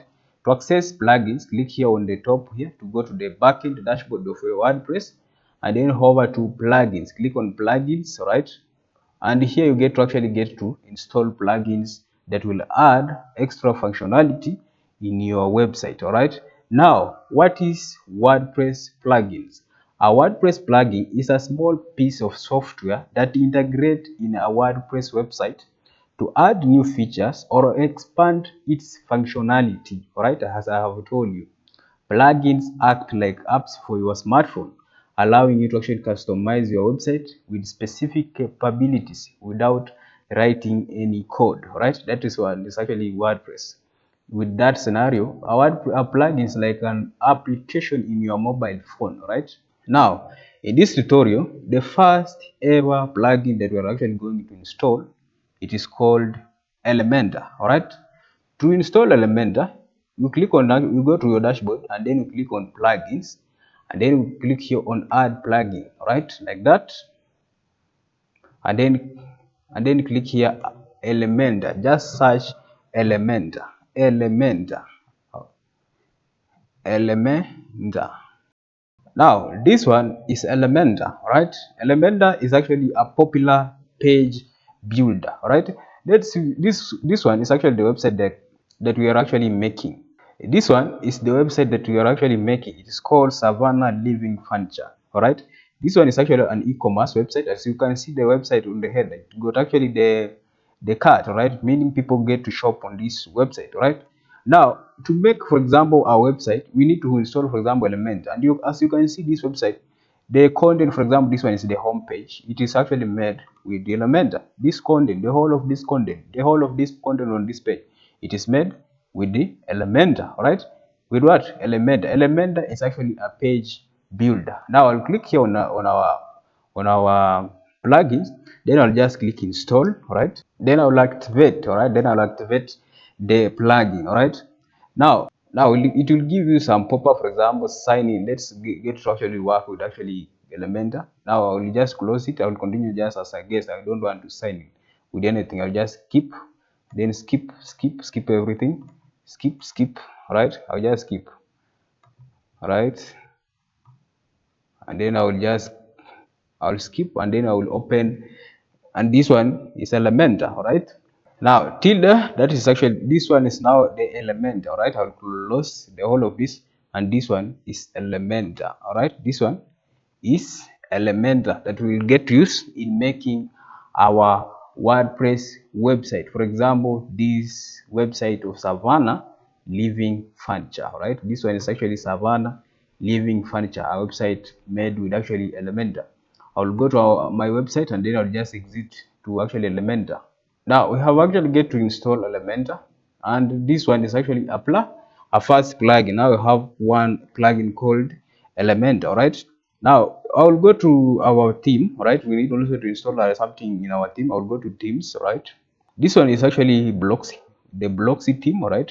I will go to themes, and after clicking on Blocksy theme, in order also for the Blocksy theme to actually work properly, we need to click, for example, install Blocksy Companion. This one is also another plugin that you need to install in your WordPress website, right? For Blocksy to give it for Blocksy to actually function properly, all right? To give it to the full potential. This is actually Blocksy plugin. On the Blocksy plugin, you can actually get also to have something called starter sites, right? You can click here, and you have something called starter sites. These are actually sites that you can actually get to use. It's just like templates, right? That you can actually get import in your WordPress website, and then you get to customize it. For example, we have here many starter sites. For example, we have bookstore, we have code spot. These are actually starter sites. For example, you can preview, right? You can preview. After clicking on it, it will open, for example, in a new tab. And this one is actually a starter site that you can actually get to import in your WordPress website, and you get to make, for example, a website with this starter site. All right, it got almost everything, right? It got actually a main, a header, all right, for example, with the here home, services, about, news, and many things here with this starter site. All right, that is actually the way. This one is actually the starter site from Blocksy Companion plugin. All right, that one is starter site number one. Have many, we have also pro, and then you have free one, and then pro. For example, consult, and this one is actually free, somehow very good. And for the beginning, while making, for example, your website, I don't recommend you using the starter site. Right, make a website from scratch, right, using, for example, a page builder, and then you just the theme, right, which is, for example, Blocksy. Right, don't begin by actually a starter site. It will actually just confuse you, right? It will give you confusion. Just consider making your website using, for example, from scratch. Do you see this starter site? All right, you can actually get to preview it here using on the Blocksy theme. That way, you see the way it is. This one is actually the starter site, and then you can go to plugins. That one is another starter site that you can actually get to consider while installing the Blocksy Companion. All right, companion theme. How, for example, Smile Dint, then you can preview it. These are actually websites that you can actually get to check them. And if you are actually comfortable using the starter site and you know how to actually modify it, you can actually get to consider checking out, right, this starter site, right? They are actually good. And then it is actually home. Then you have actually services, about us, news, contact. These are actually starter sites. All right, have this one, and then many more on the Blocksy Companion. These are actually starter sites that you can actually get to install or preview and install in your WordPress, right? And then we have advanced things that we'll be talking about, for example, extensions, right? For example, cookies consent. These are actually extensions that we'll be talking about in future. Newsletter, subscribe, product reviews, trending posts, and then you have useful plugins also here. and then you have, for example, change log with this plugin, which is actually called Blocksy Companion. Now in our plugins, we have two plugins, Elementor, and actually we have Elementor and actually Blocksy Companion, right? Now to actually use Elementor, for example, you'll go, for example, to pages. For example, just an example, click on pages, and then you can actually get to add a new page. How to do you add a new page? You can actually get to click add page, right? Under add page, you can give your page the title. For example, I can say practice page, practice page, something like that. And not practice page, not that, just practice. That is one is actually a page. And then to now you can also publish the page, publish 2 times. And then after making, for example, after creating your page, you can also view the page and many things here. All right. Now we'll click, for example, edit with Elementor. Now to actually get to open Elementor, just click on the top here, edit with Elementor, right? Now, after clicking edit with Elementor, Elementor will actually open, and you will have, for example, this one, the home interface after. The home interface after opening Elementor, right? You can actually get to open. Let's say make a productivity boost. You can get to close, for example, these things, these pop-ups, and then I'll just say got it, and then I'll close also this one. And that this one is actually Elementor with actually the widgets here, and actually you can actually get to make your page from here, right? Now, what is Elementor? If somebody asks you what is Elementor, Elementor is actually a highly popular visual drag and drop website builder plugin for website. All right, it is for WordPress. All right, it allows you to actually design custom professional websites in real time without actually needing to write or understand a single line of code. You don't need even to understand how to write any code by the virtue of just using Elementor. All right, now let me show you how. Elementor interface overview. When you open Elementor, you land on this interface. On the top here, it got actually the top bar on the interface, whereby when you hover here, you have Elementor logo. When you hover on it, to say Elementor logo. Then you have a plus. You can click on plus to add an element. Then you have this one AGI. This one is an AI. And then you have page setting. Then you have history. And then you have design system in Elementor. Then here it say practice. This is the name of the page that we are working on, and it got the drop down. This drop down helps you navigate the pages that you have opened using Elementor in your website. We have the desktop, then you have the tablet, and then you have the mobile responsiveness of your website. When you can click on it to go to the tablet, then you click also on this one to go to the mobile to see the responsiveness of your website. Let me go back to desktop, and then here we go to actually checklist, then what is new, and then you can search or call the finder, and then you have structure. When you click on this one, it will show you the structure of containers and elements that we'll be working on. And then here you can preview the changes on the pages that we'll be working on. Then here, this one is a publish button. When you have worked on designing of your website page, you get to publish, and it got actually drop down. You can save the website in form of you can save the page that you have designed as a template. Then you can view the page, and also you can actually view as a markdown. Those are actually top bar overview of Elementor. And then on the left side of Elementor interface, we got actual elements, and most of these elements got actually widgets. Then you have components, and then you have globals. Now on widgets, when you click on widgets, we have atomic elements. These one are actually new updated version of Elementor.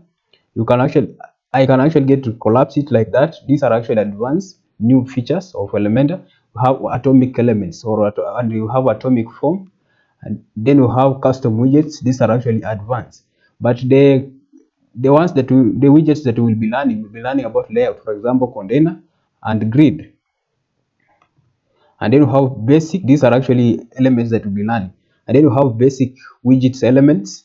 Then you have basic elements like heading, images, text editor, video, button, divider, spacebar, Google Maps, icons. These are actually elements that we'll be working on this video.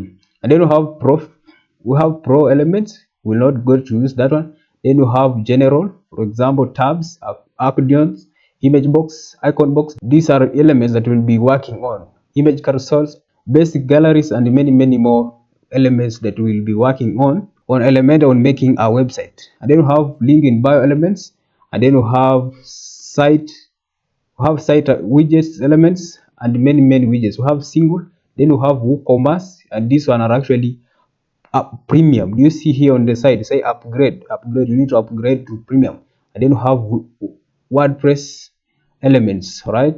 Elements in Elementor that you can actually also get to use in making and designing, in building website using Elementor. Elementor is a powerful page builder that we are actually getting to use in making our website.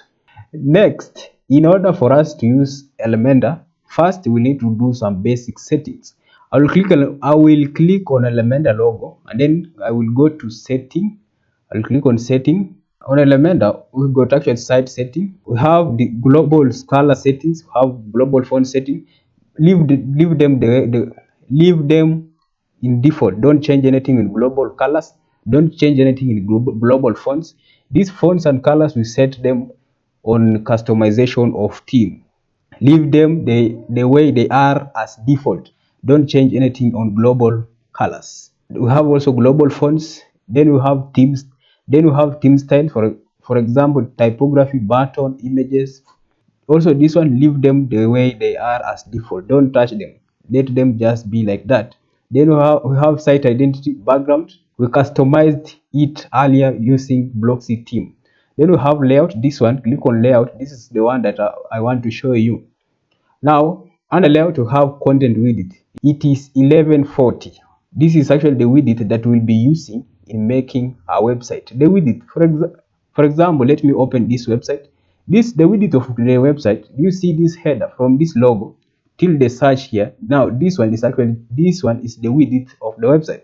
Now, and as you can see, this width of the website is actually aligned even with this text premium furniture design, this design of a hero section. You see the way it is aligned. Now this one is the width of the website. This website, it doesn't go till the margin of the screen. You see here it left some space here, and this one is actually the correct and professional width that you need to use in making website. Don't make a website that content start on actually the end of the screen. Leave some margin here. Now we will go to our website. This is the width that we need to use. Now everything here, for example, container padding, let them just be default. Then we have gaps also. It is actually 20 pixels. Let it be just 20 pixels. Don't change anything. Now I'll just click here to go away, and then I will close the Elementor settings. On Elementor, the thing that I wanted to show you is actually the width. The width that we are going to use in our website, it is 1140, right, pixels.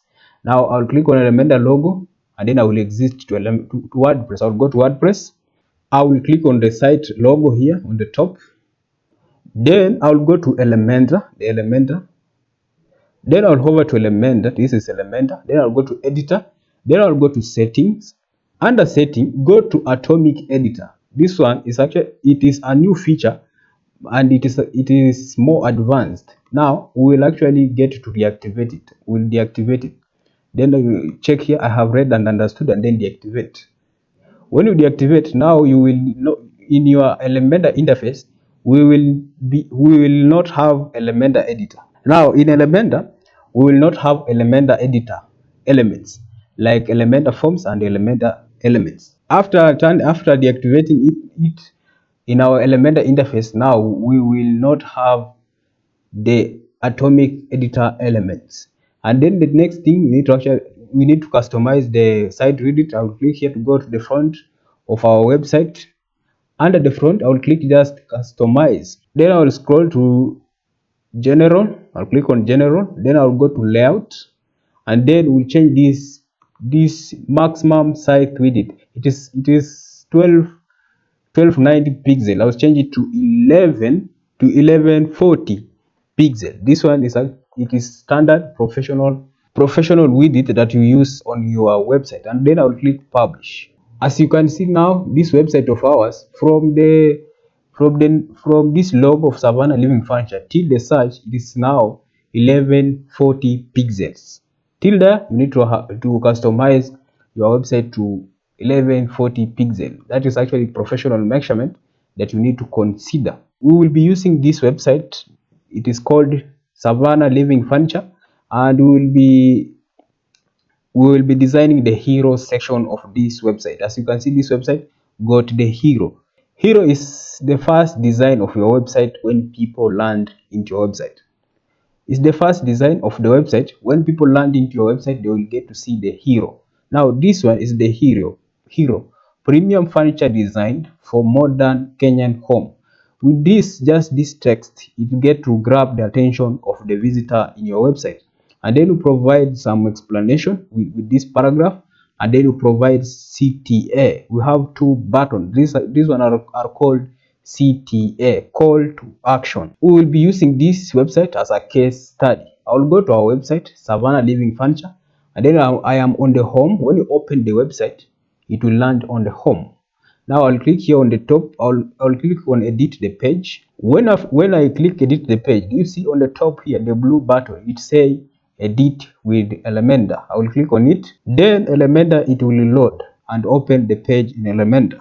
Now it have loaded and opened the page in Elementor. As you can see now on our right of our widget area, we don't have atomic elements. We have actually get to deactivate them. As you can see here, it got also the prompt button that it say activate now. This one, the atomic elements, they are somehow advanced. For now, I'll close them, and then also I'll close on the bottom, and I'll close this banner, small banner on the bottom here, the upgrade to Elementor Pro banner. Now this one is called Elementor interface. Now on Elementor, in order for you to get to design a page, we use containers. Now let me get rid of this name of the page, the name of the page in our website. It say home. Now I will click here to go to WordPress. After landing to the home, I will click on customize. Then I will scroll to the bottom where it says pages. These pages, I will click on pages.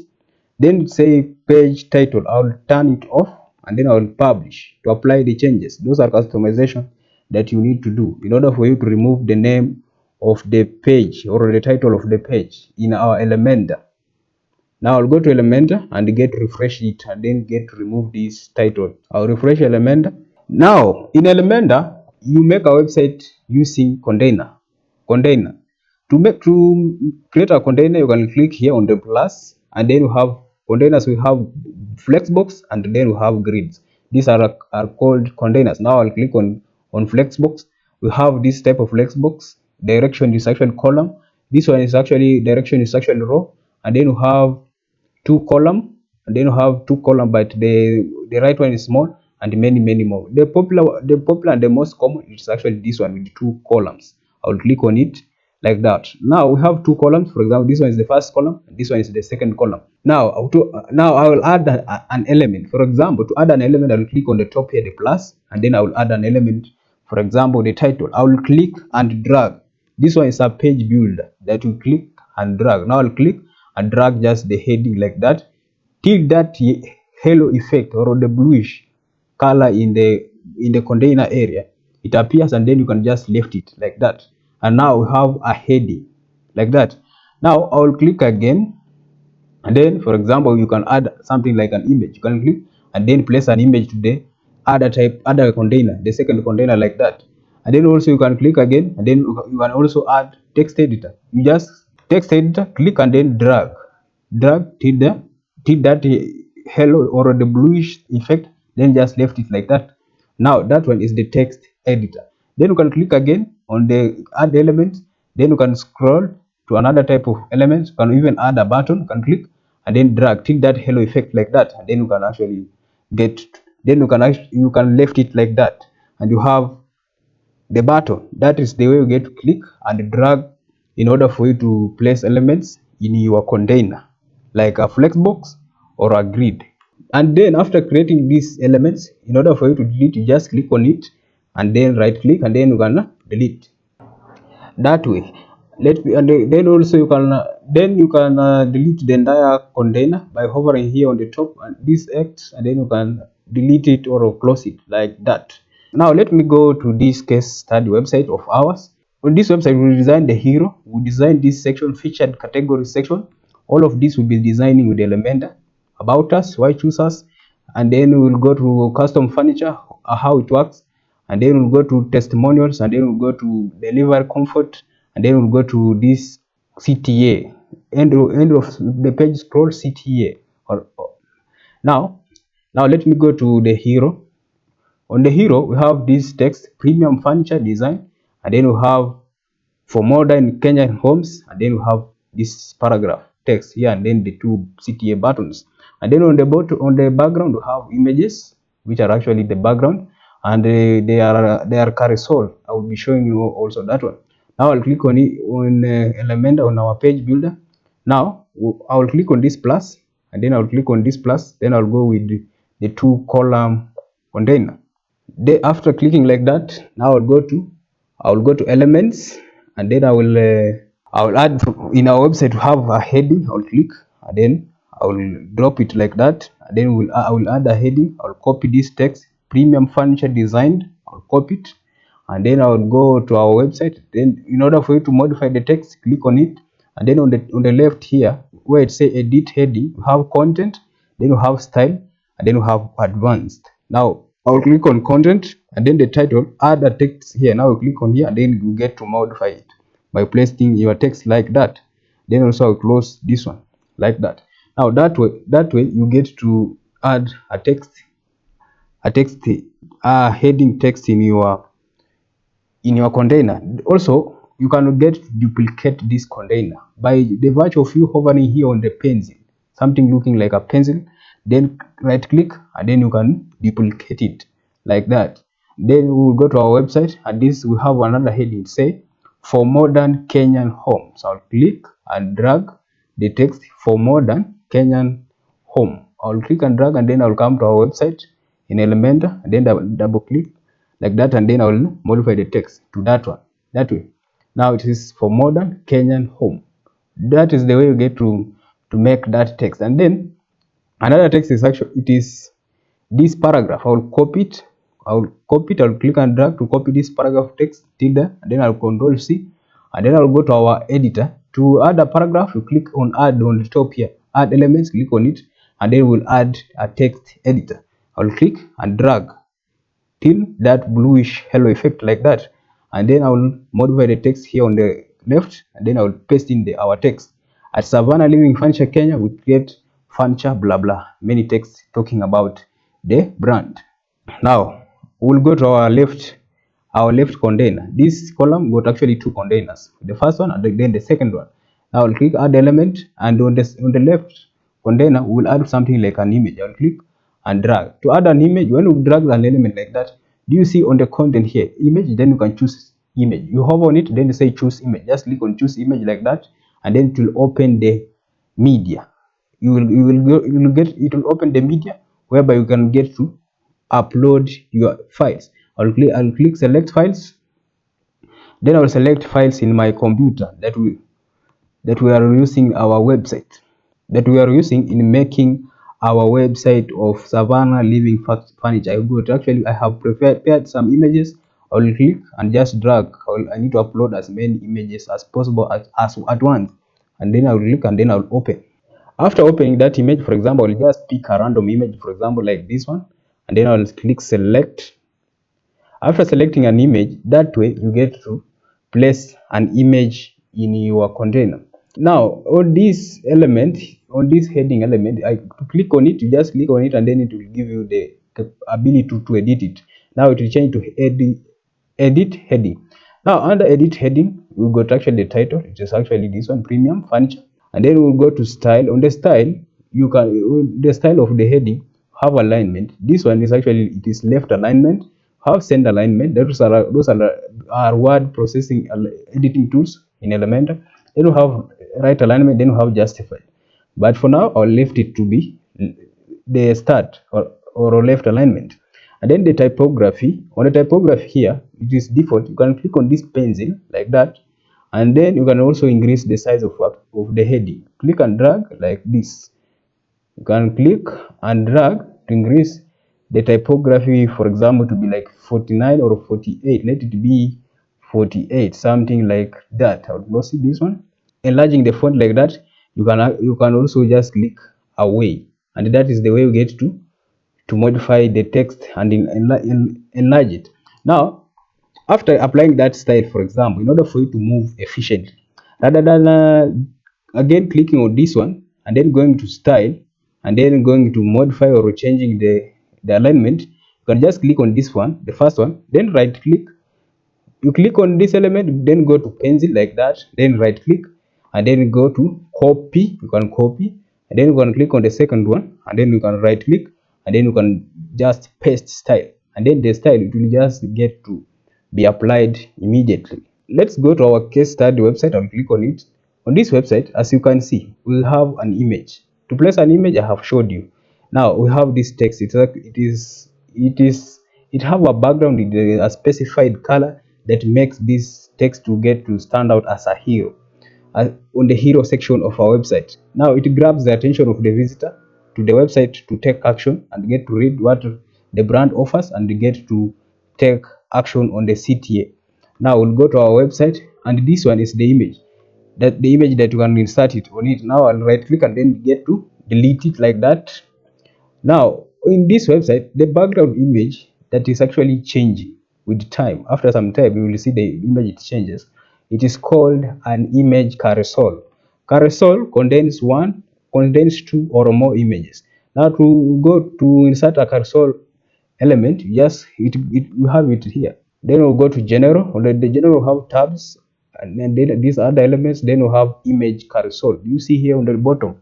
I'll just click and drag and place it there like that. Now this one is image carousel. After dragging the element, do you see on the left here?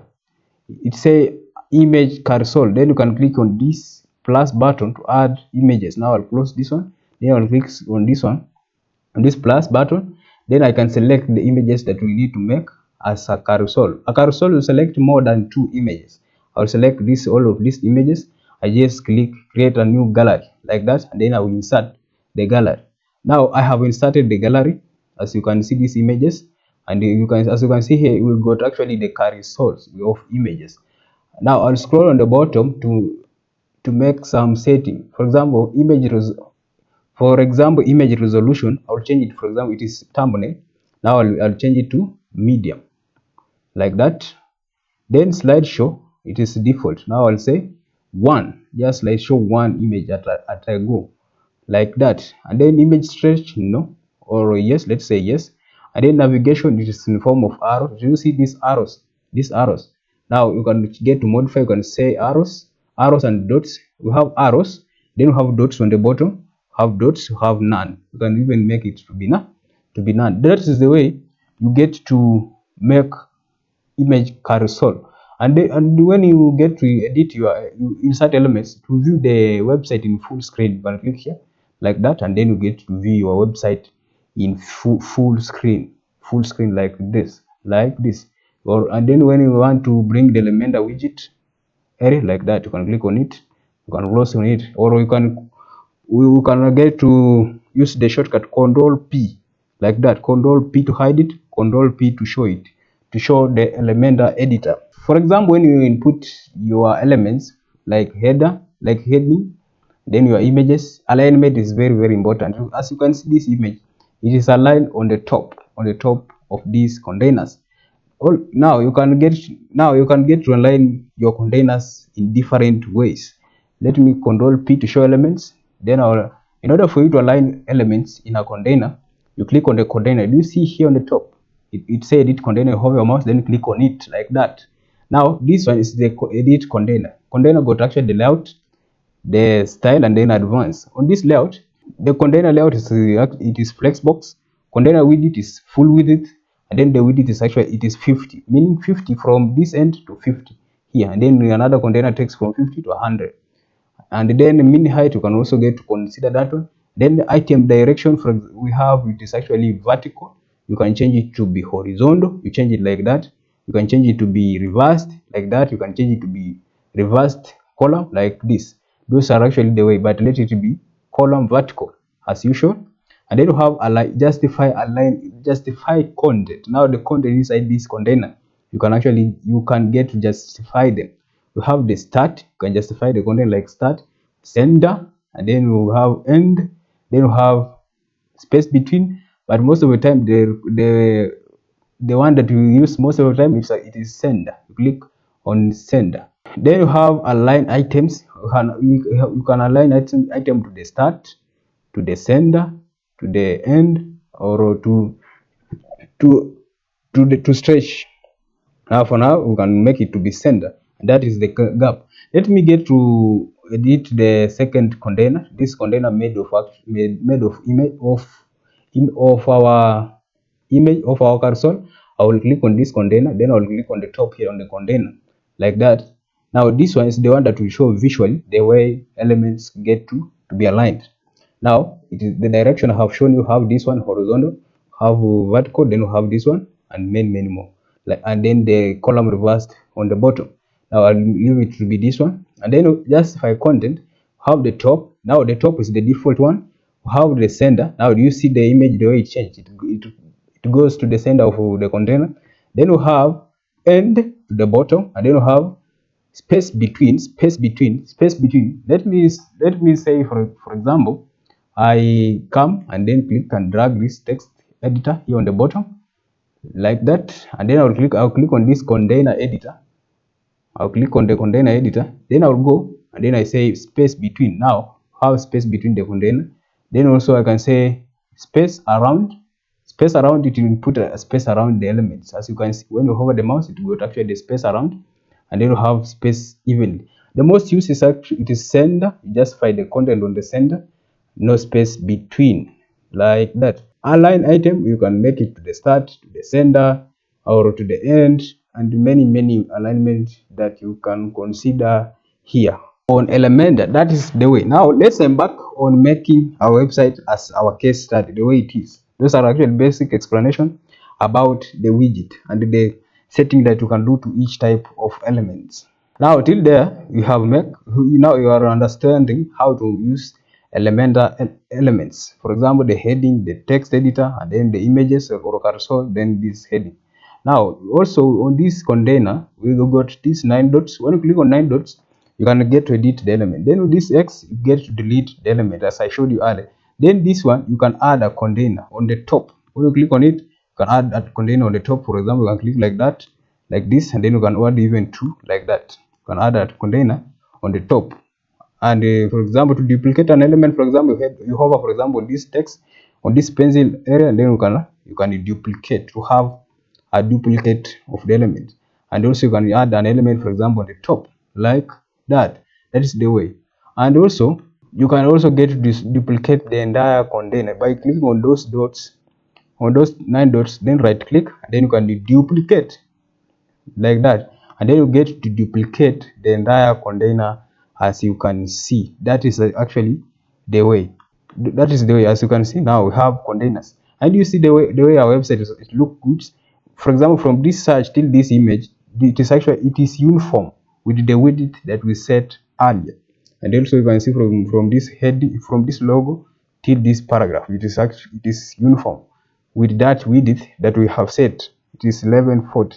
Now that one is the one that I was telling you that you need to set the width of the website, which is a professional thing that you need to consider.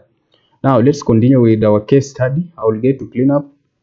I'll close this container. I'll click on next, and then this one I will get also to close it like that.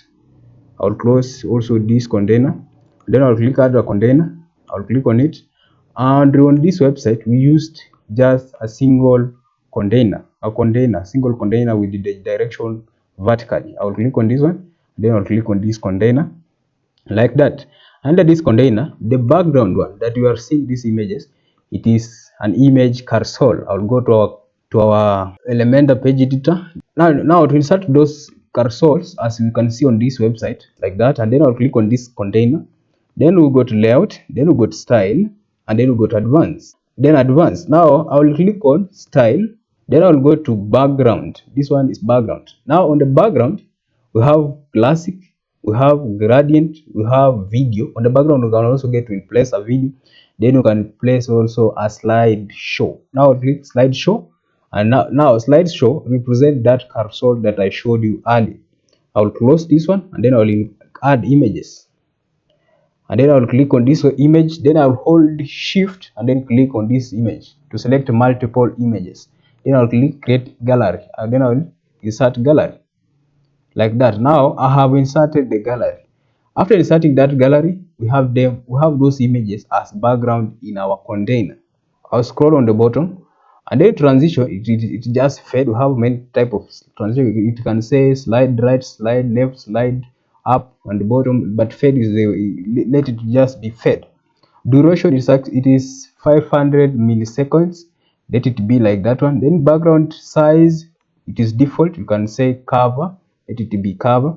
Background position is default. You can say center, like that. That is actually the best placement of your image carousel. Now we have placed those images as the background. Now we'll put our heading. We have two type of heading, heading 1 and heading 2. I'll click here on the element, then I'll click add element. Now I'll add heading 1 like that. Then I'll click again, and then I'll add heading 2 like that, and then I will click, and then I will add the text editor like that. Now we have added headings, and then you have the paragraph. Now I'll click on our website, and then I'll just copy the text.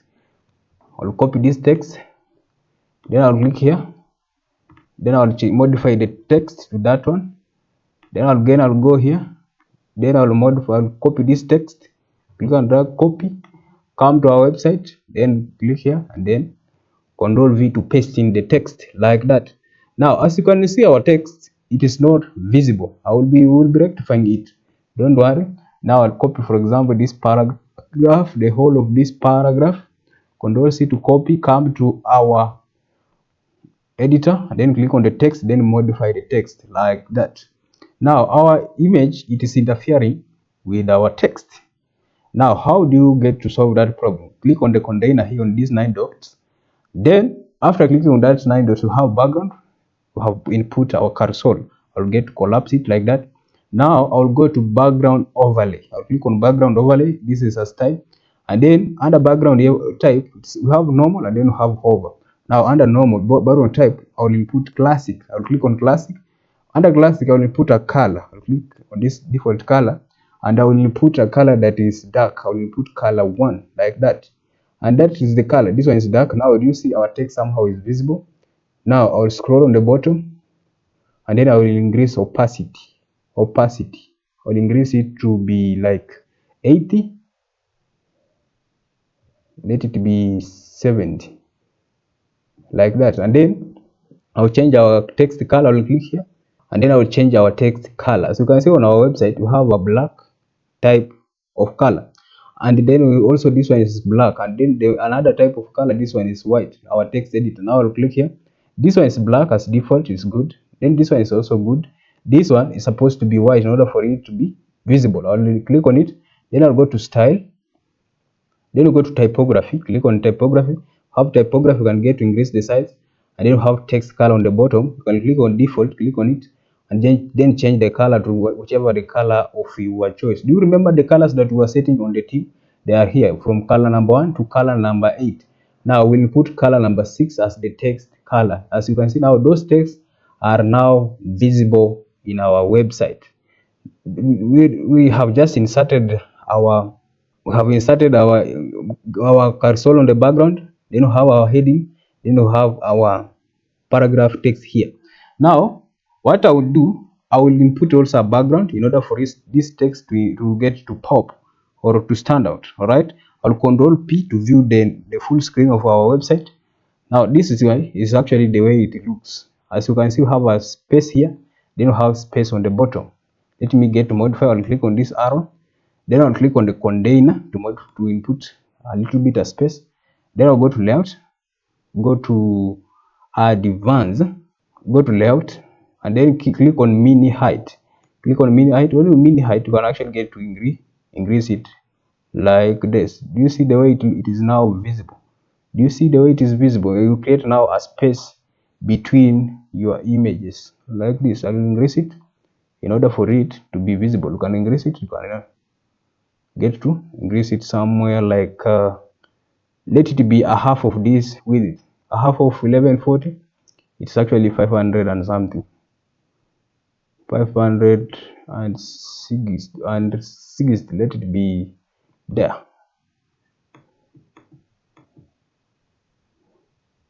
500 and let it be and 70. Let it be 570. As you can see now, this one is 570 of our text, and then Control P to preview your website the way it looks. And we have here space on the top. How do you modify that space? I will be showing you that one on a minute. Now, after making, for example, your website, make sure you get to publish the changes. When you work, remember to get to publish. Now let me show you how you can get rid of this space here on the top of your Elementor page. I'll click on this Elementor to bring the elements. Then I'll click on Elementor logo. Then I'll go to site setting. Under the site setting, scroll to layout. Then scroll on the bottom where it says default page layout. It is theme. Now it is taking the theme settings. Now I'll click on the drop down. Then we'll change to Elementor full width like that, and then I'll save the changes. Then I'll close the settings. Now I'll refresh the page. You see now that space is not there. It's no longer there. As you can see now in our hero section, that space, it is no longer there. That space is no longer there. But now after modifying like that, it is Elementor full width. With Elementor full width, now we don't have a space on the top. The elements are cluttered. It doesn't have the breathing allowance. Now I'll go to our Elementor, then I'll click on these 9 dots to edit the container. I'll go to advanced, and then I will put padding on the top. I will put a padding like for example 30 like that. Now I have inputted the top padding like 30 to at least to give the room for these elements, breathing allowance, and actually scanning of the eye while the visitors landing in our website. Let me increase it to be the top padding. Let the top padding to be 50. Let me increase it a little bit to be 50 like that. Now that one gives the breathing allowance to our website. Let me increase again it to be 70. That padding is small, 70. Now that one is good. Now I will remove the right padding. I'll link this padding. Then I'll remove the right, and then I will remove also the bottom. I need just the padding top only like that. I need just the padding top. Then Control P to preview the changes. As you can see now, I have a space here for breathing allowance. Now I'll click. Now we need to make a background of our text the way it see, the way you can see it like that, in order for it to stand out. I'll click here. Then I'll go to advanced. We are not using the layout. We are going to background. You see background. I'll click on background, and then I will put a background color, the classic. I'll click on classic, and then I will put a color here like the color that we use here. It is this type of color that we set it earlier. Now I'll scroll and look for that color. It is color number 2 like that. Then I'll go to border. As you can see now, this text it have a border. As you can see, it have a border. I'll go to editor. Then I'll go to border. I'll click on border. We have border type. It is default with no color. Now I'll go to border radius. I will put border radius of, for example, let's say 15 like that. As you can see now, that text the way it stands out as premium furniture design like that. Now that one is border 15. Control P to preview it the way it looks. That is the way. Do you see the way it looks? It goes till the end of here. Now I need it to be small like this one. Do you see this one? It is actually small. I'll click on the editor. Then I'll click on this one, bring editors. I will put padding on the top. I'll go to layout.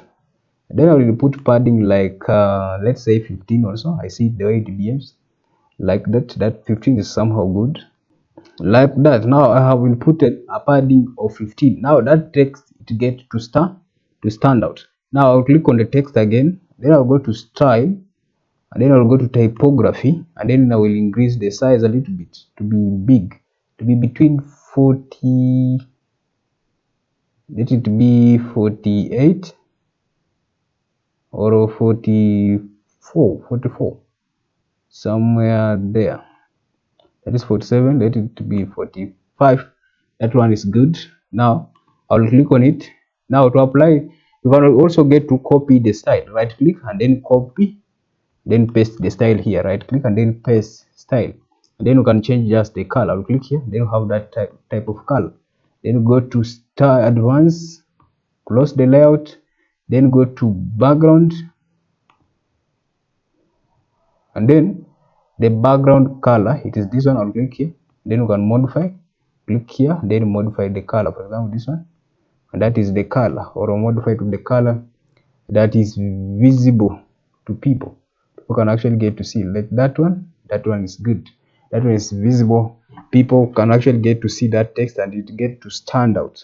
And those are actually brand colors that we set earlier. Now that is the way you can actually, that's the way you can make those CTA headings to stand out.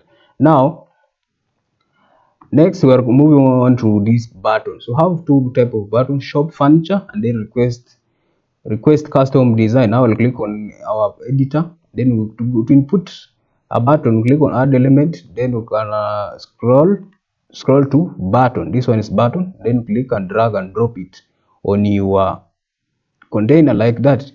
Now that way you get to insert a button. As you can see, this one is a button. Now this button we can get to modify it with many things. For example, here you can change this text. The type is actually default. We can get to modify. For example, the first button will say shop furniture. I will click here and then I will get to modify the text, and then it's type shop furniture, something like that, something like this, furniture, like that.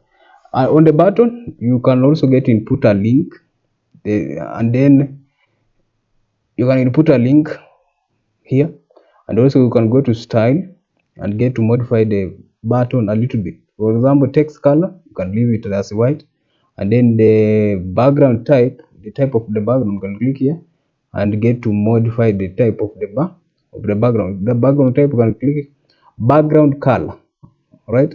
Then you can modify it to be the color of your brand. For example, this one, you can hover here and then input a color of your choice, like that one. That is the way.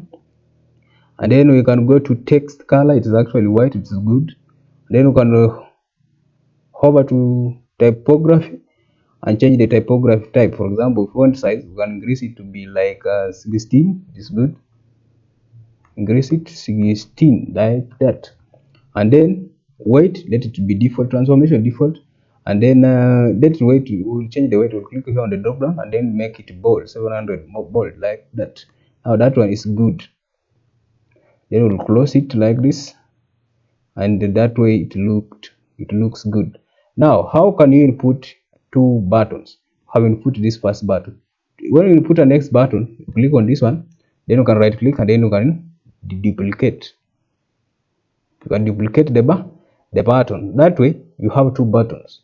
Now these buttons, how can you make them to be horizontal placed, like this one? Have this button, then have this button as horizontally placed. Now to place a button horizontally, you click here, add element, then we'll add a container, and then we'll click and just drag it there. Then you can scroll on the bottom, then you can click on this button, the first button, click and just drag it there, input it on that container. Then the second one, click it and then drag it here, like that. Now with this container gives you the flexibility. Container gives you the flexibility of modifying the elements direction. Now we'll go to the direction, items direction, and then it is horizontal. You can place it now to be horizontal the way it is here. You see now it is horizontal. the way you want it to be here. As you can see, that is actually the way you can do to place your buttons to be horizontal. You input for first a container, then you input buttons, and then you can change the direction, item direction of those elements. For example, the first button is shop furniture, the second button is shop, it is request custom design. Then you can come here, then click on the second button, then you can actually get to modify the text. For example, it will say request custom design. This one are CTA buttons in your hero section of the website, as you can see, and then you can publish your website like that. Then you can actually, we can get to refresh our website. That is the way we get to make our website, as you can see the way it is, and then the background, you get to change it that way. Now, as you can see, this text here, this text of premium furniture, and we have a lot of space on this background, a lot of space. How can you get to modify this one in order for it to look similar like this one? You can modify it by, for example, coming to this, and then we have a single container containing this text with this text, for example, premium furniture designed, and then we have a header and everything. Now we need to modify and reduce this background of this text. For example, now as usual, I'll click here and just add a column with two rows, a column with a 2-column container like that one. This one is a 2-column container. Now I'll copy, for example, this design of ours. Rather than creating it from scratch, right click, and then we can actually get to copy like that, and then I can come here on the second one, right click on the container, edit the container, then right click and then paste just the style like that. And now I have pasted the style without modifying it. The background is still there, but you have it come with the text, this design of the text. Now I have 2 containers, so I can click on it, right click, and also you can actually get it to just delete them like this. You can delete them. Let me show you how you can create them from scratch. I will delete them like that. Now I'll click here and then input the container like that. Click and just drag and input a container. Now this container is full with it. I can click here. Now it is full with it. As you can see, it is full with it 100%. You can reduce the size to somehow, let's say 50, a half of it, 50 there, like that. You can duplicate the container. Click here. Then, for example, duplicate the container. Duplicate. And now have 2 containers, and in the second container you can increase the size to be, let's say, 75. This one is somehow advanced design that you can get to consider 75, and then like that. And then we need to have another container that will hold, or let it be just 75. Now with that one we can get to copy, for example, this one. You can click on this one, hold shift, click on this one to select them, click on this, right click, copy, and then come on this container, then right click and then paste that text inside there like that. And now you have placed it there. Then you can click here to preview the way it looks. You see the way it looks, it got actually some space here on the right. Now I'll click here.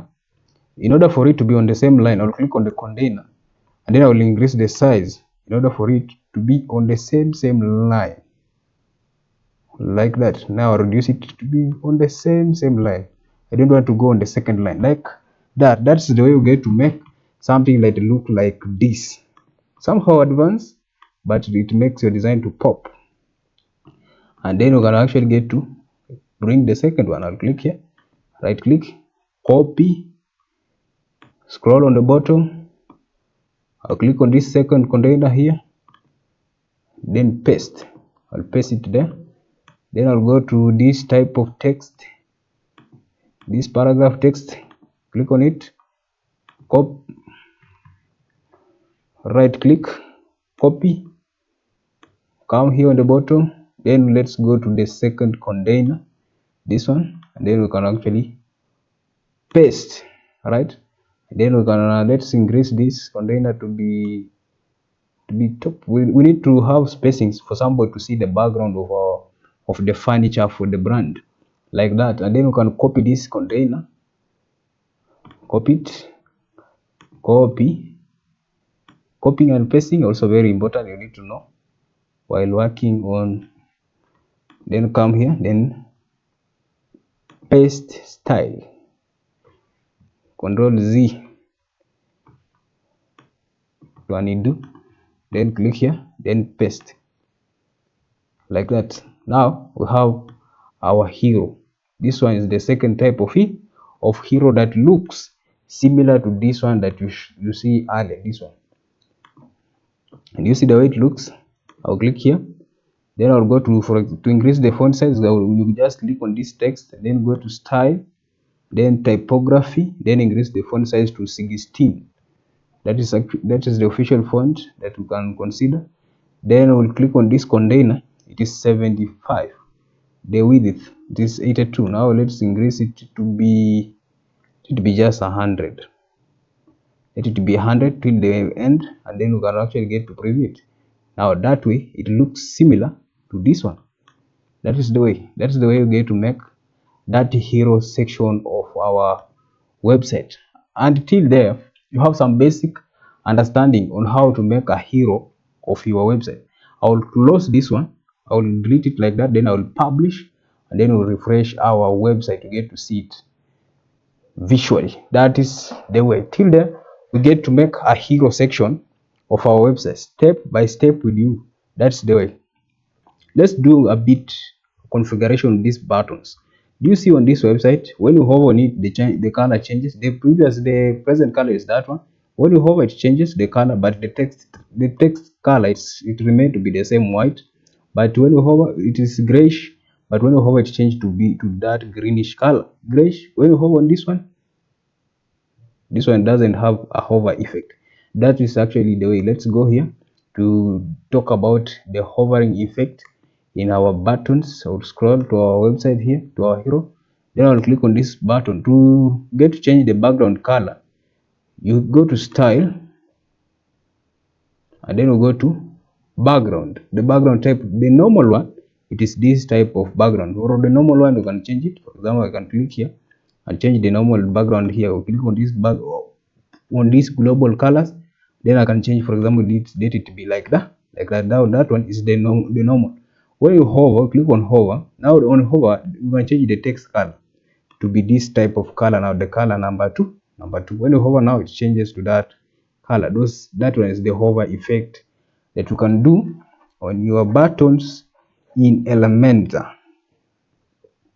Then make sure when you make your changes, get to publish the changes as usual.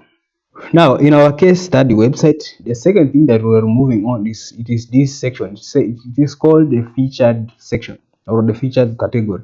Now on the featured category, you get to show the different types of products that you are offering. For example, this is a furniture brand. They have living room furnitures, they have bedroom furnitures, dining hall furnitures, and then office furnitures, then custom furnitures. And you see the way this thing is, the design is applied here. It look very good. As you can see, they got an image that you can say a living room, then the name, it is living room furniture, and then some explanation. Bedroom, you can see here a bedroom with the furniture of a bed, and then here, for example, a drawer and many furniture. Dining hall, as you can see, the dining table, the dining chairs, and then home office, as you can see, the office table and then the office chair. These are furnitures. Then the custom furniture, it shows a person, for example, making a custom furniture using a machine here. Those are the design that we need to do with Elementor. It is called the featured section, featured categories. Now I'll go to Elementor to make a featured category. I'll click here. Now this featured category, how does it look? I'll go to this website. How does it look? It got actually how many containers? The main container, then under that main container, we got this one, and many more. Now let me show you how we get to design such a kind of a design. I'll click here, then I'll add an element. I'll click here, I'll add an element, then I'll go to this one, the direction column. I'll click on it, like that. Now after clicking on it, what we need next, it is actually a text. This one is a text editor. Now I'll come here, then I'll go to add an element, then I'll scroll, then I'll add just a text editor. I'll click and then drop it like that. Now that one is a text editor. Then I will copy, for example, this text copy, website copy, we'll copy it, then we'll come here and then get to modify it. Control A to select all, then Control V to paste in the text. Now this text, do you see the way it is? It is small letters. It is first letters is capital, then the others is small. As you can see, this one is capital. It is featured category is capital. It is capitalized and it is center aligned. I'll come here, then go to style, alignment, it is center. All right. Then we'll click on typography and then we'll increase the size. I need to be 18 or 16. Let it be 18 like that, and then weight, let it bold or make it bold. Then we'll go to transformation, it is default, then we'll click on drop down, then change it to be uppercase like that. Do you see now it looks similar to this one? That is the way you get to make that one. Then the second type of design is this one, a heading. I'll click here, then go to click add element, then we'll add a heading. Click just and drag till you see a hover on the bottom like that, and then we'll left it. Then we need to copy this text. You say discover furniture you love. Copy it, Control C to copy it, come here and then just select all, and then Control V to paste the text, and then consider the alignment. Where is it aligned? It is center line. As usual, go to style, click on typography, this pencil icon, click on it, and then first of all alignment here on the top, it is actually center like that, and then click on the pencil and let it be just like that, or you can increase the size a little bit to be like somewhere,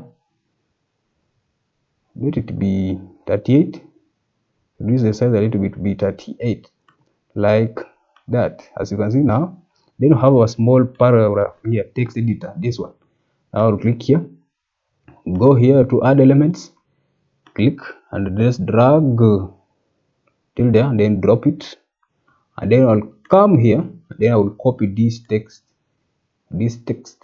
copy it, Control C to copy, then come here, and then you can select all, and then Control V to paste in the text, and then go to style, center line the text like that, and then go to typography and then increase the size to 16,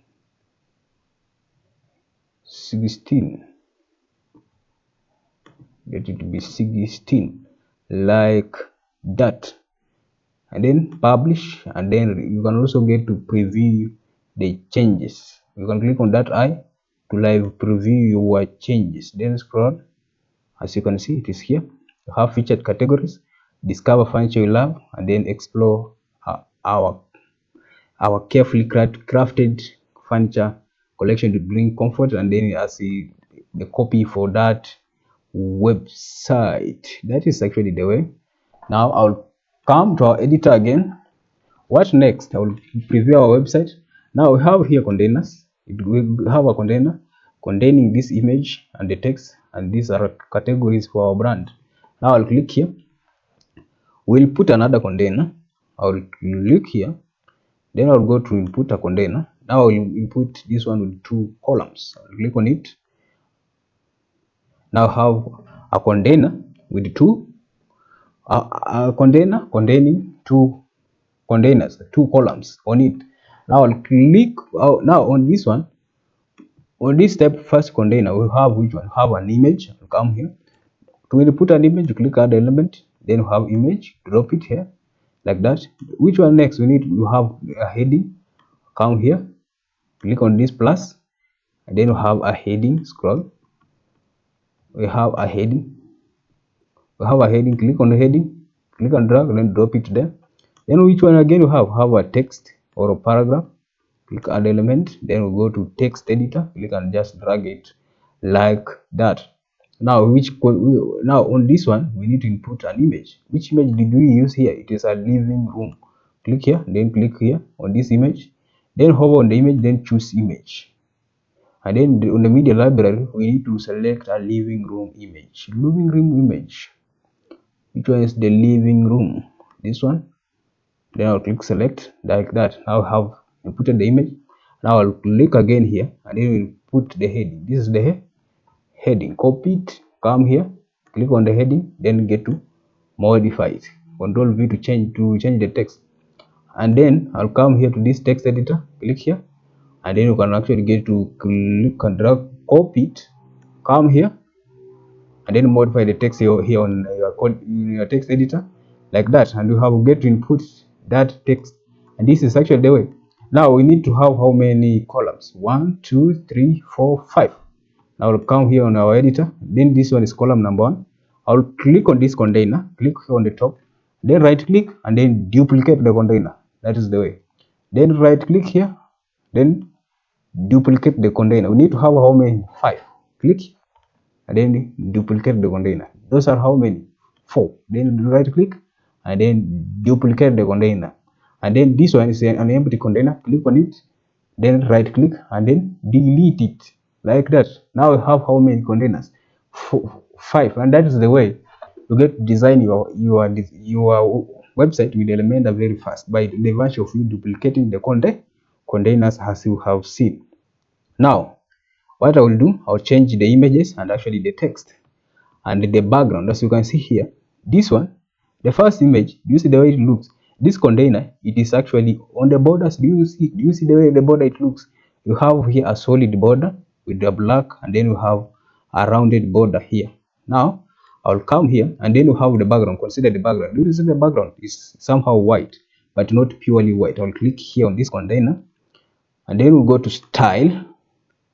Then the background, we will change it to classic. I'll click on classic and then it is default. I'll click here on the color and then I'll scroll and change to color number 6 like that. That is the way. And now this one, as you can see, this one is not similar to this. Now we'll change now the border. I'll come here to our website, then I'll bring the editor, then I'll go to border. You see here border. I'll collapse background and then I'll go to border on the side, just on the side. Now on the border, not background, I'll click close background, then I'll click border. This is normal. The background type, it is solid. The solid. Then the border width, I will input, for example, 20. I put 20. 20. No. 20 is big. I'll get rid of it. Then I'll put something like 2. 2 is good. Now and then border color, I'll click on the border color. I'll put color 1. And then border radius. On the radius now it's where I will put 20. Radius I will put 20 like that. Now that one is somehow we are Control P to remove the element editor like that. Now somehow we are doing well and we are actually coming to look similar to this one.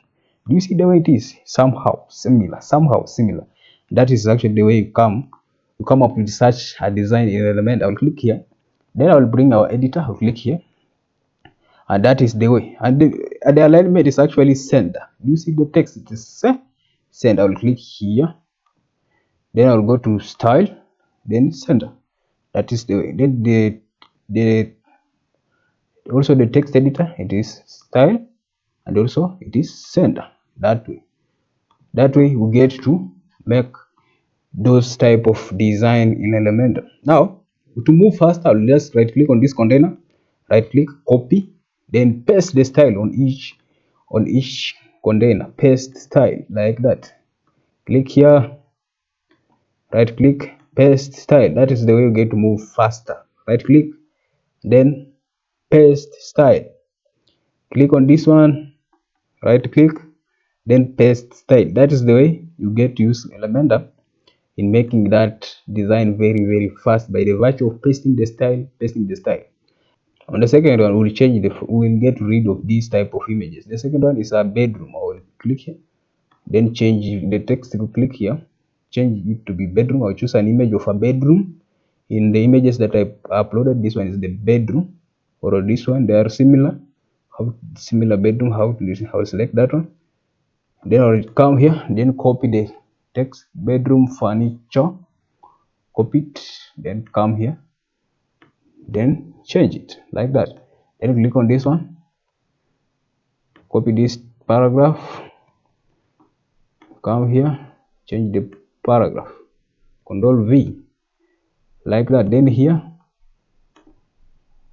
copy the text, it is dining room furniture, click here, then I'll change it to dining room furniture. Then I'll come here, I will copy this one, Control C to copy, click here, Control V to paste in the text, click on this one, then I'll come here is home furniture of home office, then here home office and furniture, then click on that header, change the text, then click here, copy this type of text like this, then come here, click here, then get to modify this type of text like that.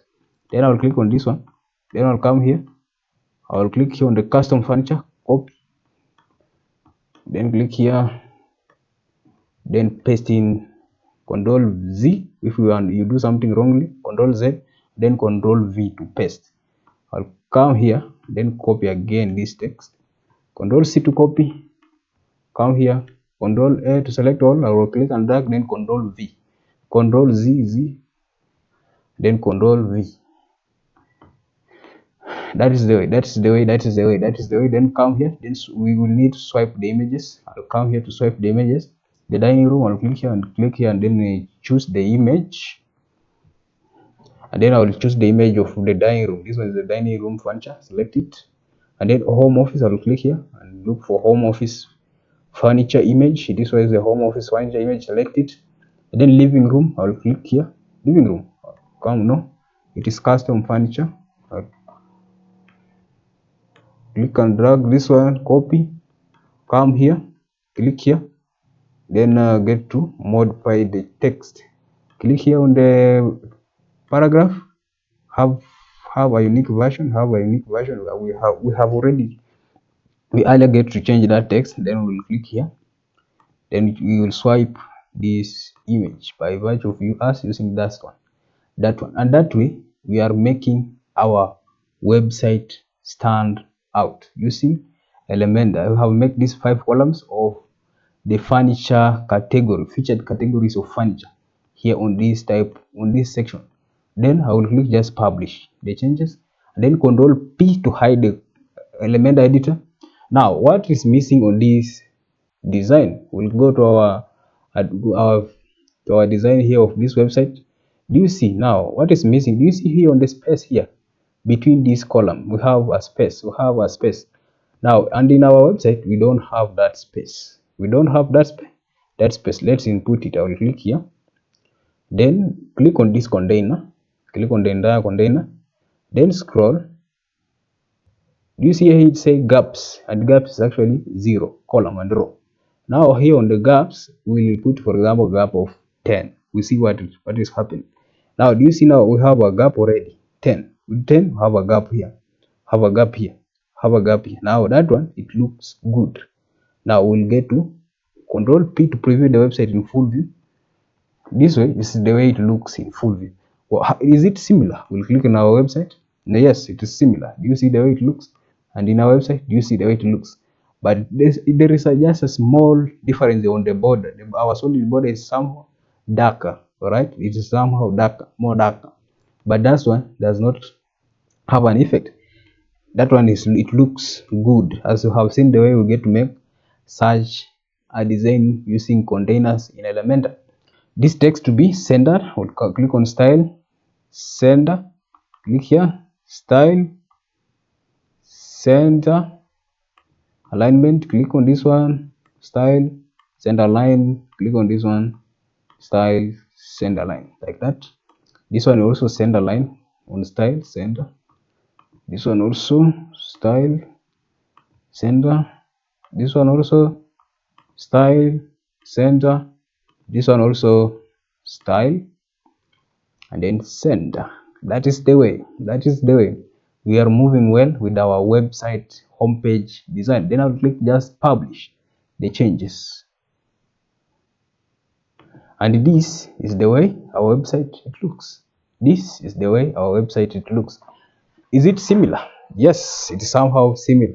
By the virtue of you using Elementor. With Elementor, you get to make each pixel of your website step by step, one by one, and that is the way it looks. You see the way it looks? The website is actually stunning. When you hover on this button, it is actually functional and it is actually doing fantastic. All right. Now, next, we are moving to About Us section, and why choose Us section in our home page design using Elementor. Do you see this design? We're going to use Elementor in making it with you step by step. Today I want to show you how you can use Elementor in making a website page step by step with me. Till there, hope you are actually grasping something as we continue with our website design using WordPress and Elementor and Blocksy themes. If you have watched this video till here, we haven't yet completed how to build that Elementor page from start to finish due to unavoidable circumstances. But the future videos about how to build a WordPress website, check out on the video description for more tutorials about WordPress. Thank you, and let's continue learning, creating, and thriving digitally. I am Alex from Digital Computer Camp.